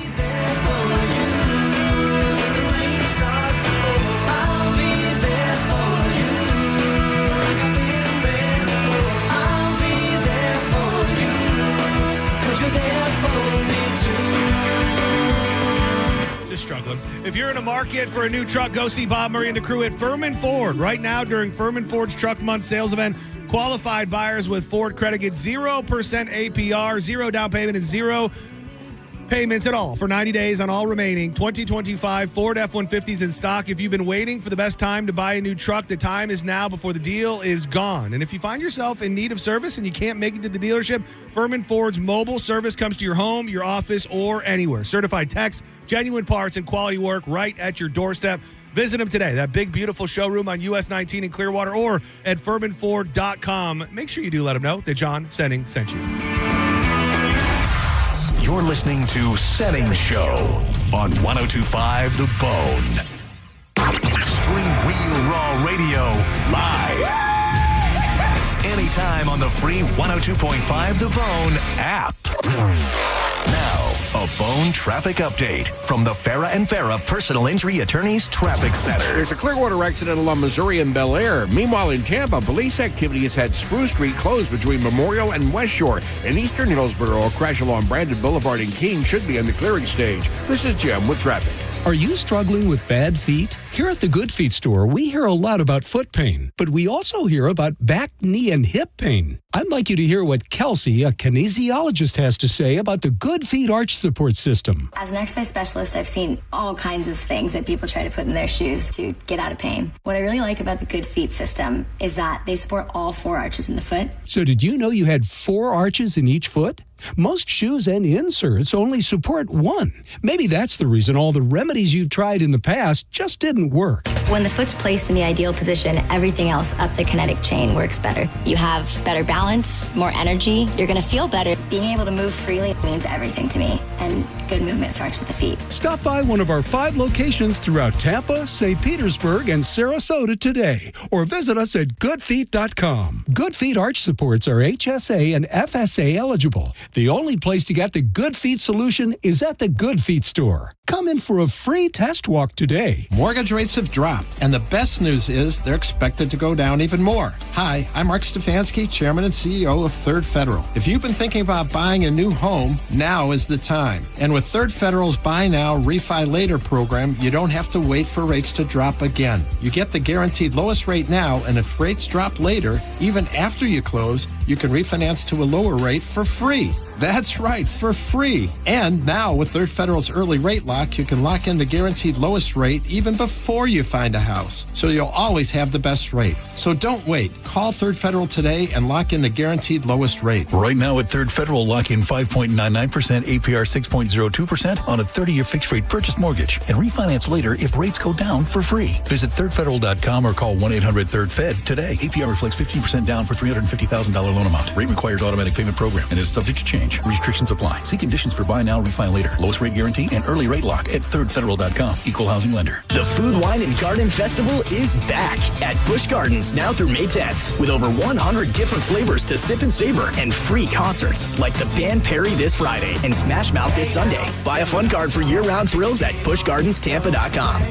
It's April, and great things are happening at the Seminole Hard Rock Hotel and Casino, like the $500,000 cars and cash drawings on Wednesdays, the $270,000 blackjack tournament buy-in series on Sundays, and the $50,000 bonus time slot tournament happening on Tuesdays in April. And while you're there, check out the Hard Rock Sportsbook and one of the greatest restaurants in Tampa, the Council Oak Steakhouse. Plus, they got great entertainment happening, like Gladys Knight and Maren Morris. It's the Seminole Hard Rock Hotel and Casino, the coolest place in Tampa Bay. Get in there and win some money. Gas prices are up, so saving money where you can matters. That's where Ken Ganley Kia Newport Richey comes in. With more inventory than any Kia dealer in Tampa, we buy more so you save more. Lease a new 2026 Kia K5 GT line for just $125 a month. Shop over 850 vehicles today at KenGanleyKiaNewportRichey.com. Gas prices are high. Your car payment doesn't have to be at Ken Ganley Kia. For offer details, call 727-853-1393. Eligibility and results may vary. A beautiful, confident smile can change everything. It changes how people see you and how you see yourself. When you're proud of your smile, confidence comes naturally. At Sage Dental, we make that confidence possible. Using the latest technology, our caring team of dentists, orthodontists, and oral surgeons use minimally invasive techniques for the smile you've always wanted. Whether it's braces, clear aligners, implants, partial or full restorations, all of Sage Dental's personalized treatments are conveniently done right there in the office. With same-day and next-day appointments, call Sage now and visit our newest location in St. Petersburg. We work with most insurance plans. No insurance? No problem. Our Sage Care Plus plan can save you up to 65% on general or specialty dental care. Sage Dental, leading with innovation centered on care. Call 800-299-1100. 800-299-1100. That's 800-299-1100. O'Reilly. Need new wiper blades but not sure which ones are right for you? The professional parts people at O'Reilly Auto Parts can help. We'll show you options for your vehicle and even install your new wiper blades for free. Right now, save $10 per pair on Bosch Focus wiper blades so you can see better in any weather. Stop by your local O'Reilly Auto Parts today. O'Reilly Auto Parts. On the battlefield, there's a saying America's military men and women live by. Never leave a fallen warrior behind, ever. Off the battlefield, Wounded Warrior Project operates with the same goal. Wounded Warrior Project was created to help our men and women returning home with the scars of war, whether those scars are physical or mental. Wounded Warrior Project. We never leave a fallen warrior behind, ever. Learn more about what we do at woundedwarriorproject.org. Tampa's biggest music weekend is back. The Gasparilla Music Festival returns April 10th through the 12th at Meridian Fields in Water Street, Tampa. See Mount Joy, Two Friends, Government Mule, and more across 3 days and multiple stages. Tickets start at just $55. Get yours now at gmftickets.com. Involved in a car accident? We understand the pressure you're under. Call Farah and Farah, Tampa. Now, a weather update from the Sun Toyota Weather Center. Toyota.com. I'm Fox 13 Chief Meteorologist Paul Delgado. Any showers ending overnight tonight, a bit breezy, lows in the mid to upper 60s. Coming up on Thursday, mix of sun and clouds, a couple of passing showers developing during the day, and still breezy with highs in the low 80s. Now, back to Real Raw Radio, sponsored by Anajar and Levine, accident attorneys. Call 1-800-747-FREE. That's 1-800-747-3733. And now, back to Senning Show with your host, John Senning.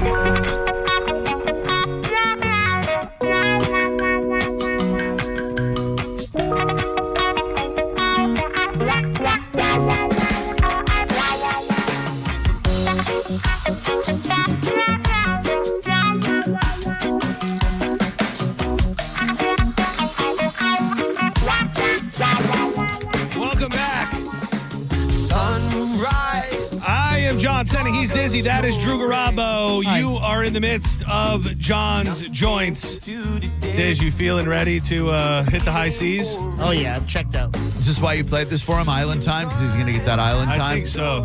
What'd you spill? I didn't spill anything. I just scraped something off the board, and it undeniably looks and feels like a booger. Like I scraped it up, and then it's in my hand and on my fingernail. I'm like, that feels like a booger. Yeah. Probably a booger. This time tomorrow, you'll be picking boogers. This time tomorrow, it'll be 3:42, so I'll be at Coco Cay. And you will No, the first.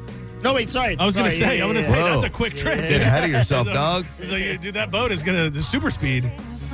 By the way, are you prepared? I mean, not to put negative thoughts, but I remember twice on cruises, the seas were so rough that they couldn't do the private excursion, so you had to have a day at sea. Last year, the first day when we were leaving, it was shaky waters. And I was at those coin machines where like you put a coin yes, in. those are fun. Every time we shifted, I'd hit Yeah. the coins would fall. I'm like, oh, look at that. Oh, There's been some rough ones. I remember the one that we went on with Hurricane Michael. I remember they had to close down the pool and stuff. Like it got really, you were really like rocky. racing away from it, right? Yeah, and that was when we had to cancel whatever we were. I think it was Nassau, and that's when we went to Freeport. I think, aka a parking lot in the middle of the sea. But yeah, when it gets rough and tumble, remember that.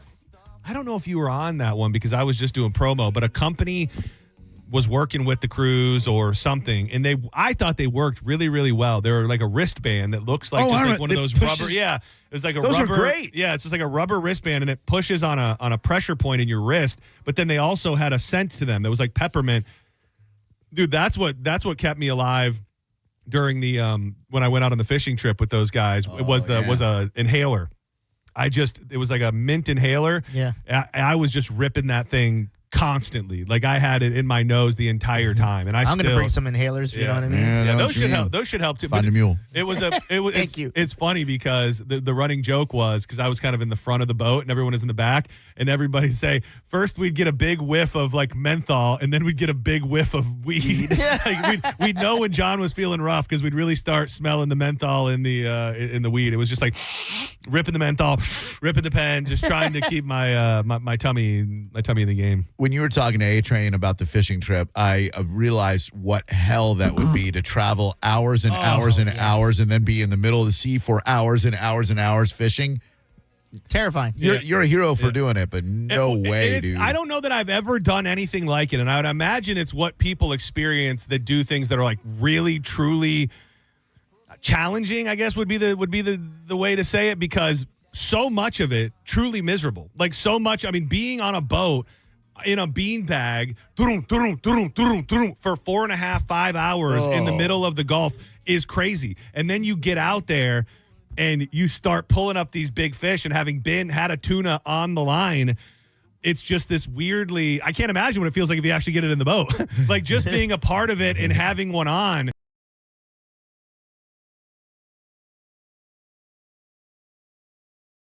Are you sick and tired of digging through the yellow pages or Google? I got to find somebody who can work on my AC, my plumbing, my electrical. Oh, my pool also needs help.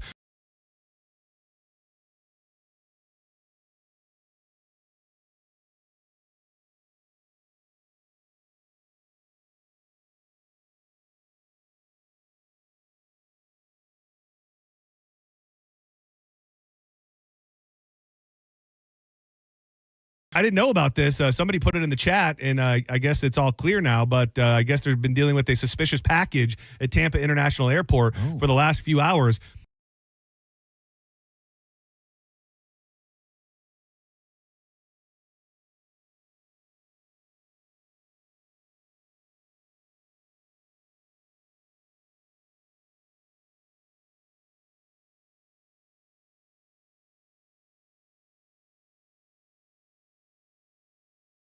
Brian, according to the Tampa Police, around 1:30 p.m., the Tampa Police extends our gratitude to the alert individual who reported it, and they got to it. And what do you know? It was just a pressure cooker.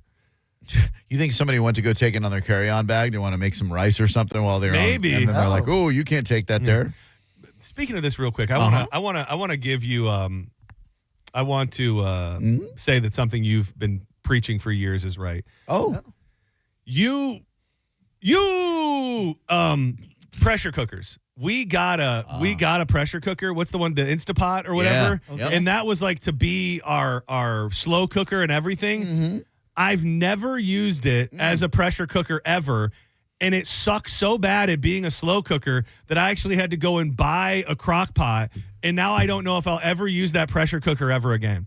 And you all those years are like, I don't want it. And I remember being like, well, why wouldn't you want to do it if you could just cook it quicker? And for whatever reason, have never pressure cooked anything in it. And I now recently bought a good old fashioned crock pot. The Instapot revolution ended very quickly. Like people were way into it. Air fryer's still alive. People still use them. Yeah. Instapots died a quick and sudden death. Yeah, and I think it's just people want, if you're going to do something that's slow cooked, there's something to slow cooking it. Like I think you could probably do it as good. I don't know what you're doing in there in an hour, like a pot roast or whatever, but we got it and I hate it. And the thing is, it says you can use it as a crock pot. I don't know anybody. Like you start doing research and you start reading about people looking in and asking questions about how to use my Instapot as a slow cooker, it's a disaster because it takes like 5 hours to preheat before you can use it as a slow cooker. It's the dumbest damn thing I've ever seen in my life. I win. That you do. Go cook your own pancakes, though. The parents of a toddler who suffered a minor injury at a Pennsylvania theme park zoo after squeezing through a fence near a wolf enclosure and making contact with one of the wolves have now been charged with endangering the welfare of children. Evidence showed that the parents both walked about 25 to 30 feet away from the child to a seating area with benches. Oh, my God. And were both, what do you know? Burning heaters. Maybe. Buried on their phones. When they noticed what was happening shortly before noon Saturday at Zoo America, the child went through a small opening in a wooden barrier perimeter fence and entered a restricted area near the wolf exhibit. The child reached a chain link fence enclosure and was hurt after placing his hand through it.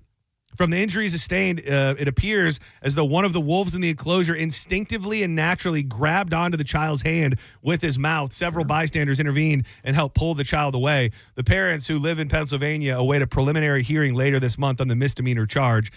Messages seeking comment were left with the lawyers, but nothing at this time. You think they're still going to try to find a way to sue Hershey for their kid, their negligence? I don't think so. Maybe, but I don't know. I mean, if you've got a bunch of witnesses that were there, I mean, they know enough to know that these people were buried on their phones. I would think, and who knows, are charging, well, who presses charges? That's probably not a situation. The state. Yeah, that's not a situation where the zoo presses charges. No. Because I was going to say, if that was the case, then you'd probably be trying to get ahead of it. But I would imagine when charges have been filed, that makes your lawsuit a little less likely. Yeah, but I'm sure just Scott Moe could answer better than I. But I imagine it doesn't prevent them from filing charges, which they probably will do. Because could you make the argument there should be no way that a kid could find his way to that enclosure? Probably, I think so. I like my enclosures to be mildly attainable. Like I want to know. Like I like the danger of knowing a small child's one rogue move away from being eaten by a pack of wolves. That's fun. That's danger to me. You ever go to one of those like a cruise to Cozumel and they have like a zoo on a private island? Dude, we saw masturbating monkeys and they would not only masturbate, they would throw their crap at you. So like with one hand they're doing this and the other hand they're doing that and it's an insane sensation. Oh, that's fun. Which do you want to get hit by at least, you know?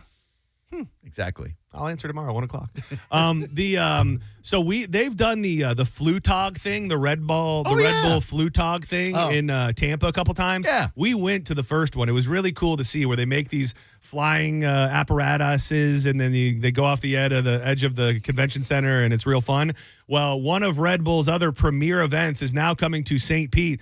And this is going to be awesome. If I'm around, I'm going to try to go watch it. The world's elite cliff divers are taking their talents to new heights and landing in St. Pete this June. For the first time ever, Red Bull Cliff Diving World Series will be held in Florida in St. Pete. St. Pete will serve as the second stop on a 6-city global tour that includes international locations such as Copenhagen and Bali. And it's going to be right off of the pier, and it's going to be 90 feet. The highest jump will be 90 feet off the top of the pier into the water right there in St. Pete. I think that's going to be pretty damn cool to see. I've seen a lot of people talking about how deep the water is. How deep is your water? It's like they say that it's 12 to 15 feet, which I guess all that they need. I would think you need it to be deeper. Yes, to go 90 feet. What are they going to, so the pier isn't 90 feet from, are they going to build a cliff on the pier? Yeah, they build a structure on the pier that will have 2 platforms. I think the women go from 70 and the men go from 90. Exactly. 70. Yeah. You want equal treatment. I'd do that in my sleep if I wanted to. And then I don't really have much to say about this, but did you see the story of the Polk County where somebody's shooting all these cows? Have you seen this? Dude, 9 cows. Nine different cows at different times. Somebody is just going to these cow pastures and shooting these cows. And it's weird because they mentioned, I believe all of them had a calf with them. Like that's just a weird fact. Like not that they I don't know why that would It's like Bambi but cows. It's a lot like that. I wanted to find a way to think that this was like a alien thing, but I think it's just a redneck who wanted to shoot cows. Yeah, if it had been like cows that have been disemboweled or whatever, then it'd be like, oh, these are aliens. Oh, man, imagine if aliens were doing it and they cover it up by making it look like a human crime. That's what aliens would do. They've been doing that this whole time. They will think that those aliens have done it. The cow mutilations, you want to look at things that can make you believe in something more than others. Dude, the cow mutilations are one of the most underreported, fascinating things happening in the United States of America, all across the country, but specifically up in like the Pacific Northwest area. There are farms where it's happening daily. Dude, no blood, precision cutting, always the same parts, usually the productive organs of the cow removed without an ounce of blood. The tongue is taken out. There's no tracks. There's no nothing. And it's happening all the time. And nobody has any earthly idea why or how it takes place. Clearly, aliens only subsist on cow innards, and they have to come to our planet and eat the innards of cows. Something. I don't know what it is, but unless they take it back, and is it like it's their fuel? Is cow sexual organs their adrenochrome? Ooh. Like our elites eat babies, their elites eat the buttholes of cows. Yes. It's possible. Don't go anywhere. Drew Garabo Live is headed your way momentarily. I don't know if you heard the intel earlier. Jacob 2 times was on Wild this morning. So make sure that you bury him when he comes on. Yeah. Okay. So what's he doing there? I don't know. I just got a couple messages that said Jacob was on Wild this morning. Make sure you bust him up about it. Well, we sure will. Are you? No. The same way I do white knowledge, he does black knowledge. Yeah, he does. Yeah. Very interesting. I love it. Diz actually had a funny joke earlier. What did you say he said when he was on Wild? I. Okay. Oh, sorry. I'm on an urban station. All right. I don't want to put you on the spot, but do you have a white fact of the day? We're going on the cruise. You got to get your nose lotioned up. That's a white people fact. Remember Bullfrog when it was like the neon green and blue you'd put on your nose? That was a white people thing. The guy from was it Salute Your Shorts? Oh yeah. Remember he always had it on his nose. Yeah. Thank you, Diz. Have so much fun. Have fun, man. I appreciate it. I'll be there in spirit. Oh, I need a cutout of you and Mo to win. Yeah. I don't know if we're gonna be able to turn that around quick enough, but thank you so much, Drew Garabo, as well. I believe. What do they say? God willing, and the creek don't rise. They do say that. I will most likely be here tomorrow at 1:00. But before we get out of here, we love telling you about our buddy, Jeff Borum. If that creek does rise and flood, you're going to need a new place to live. And the guy to help you find that new residence is our buddy, Jeff Borum. You know, a lot of people have go-to everything. Go-to wing spot, go-to pizza place, go-to massage parlor, whatever it may be. But what if I asked you about your go-to real estate agent? Well, the answer should be Team Borum, no questions asked. And plenty of people have been living their life just like that. That's why I love telling you about Phil and Nanetta, who have moved a lot over the past 10 plus years. As their life kind of changed, they got rid of the kids. Then there was eventually grandkids. They wanted a retirement home. Every time they need to make a move in real estate, they know who to call, and you should too. That is Team Borum, powered by eXp Realty. Jeff Borum is the guy who is going to get your house sold. He might have a qualified buyer for you already, and you haven't even listed your home yet. He'll also give you options. Buy your home, sell your home, rent your home. He's our guy. He'll be your guy too. Jeff Borum, Borham. Google it now. You can be packing tonight. Goodbye.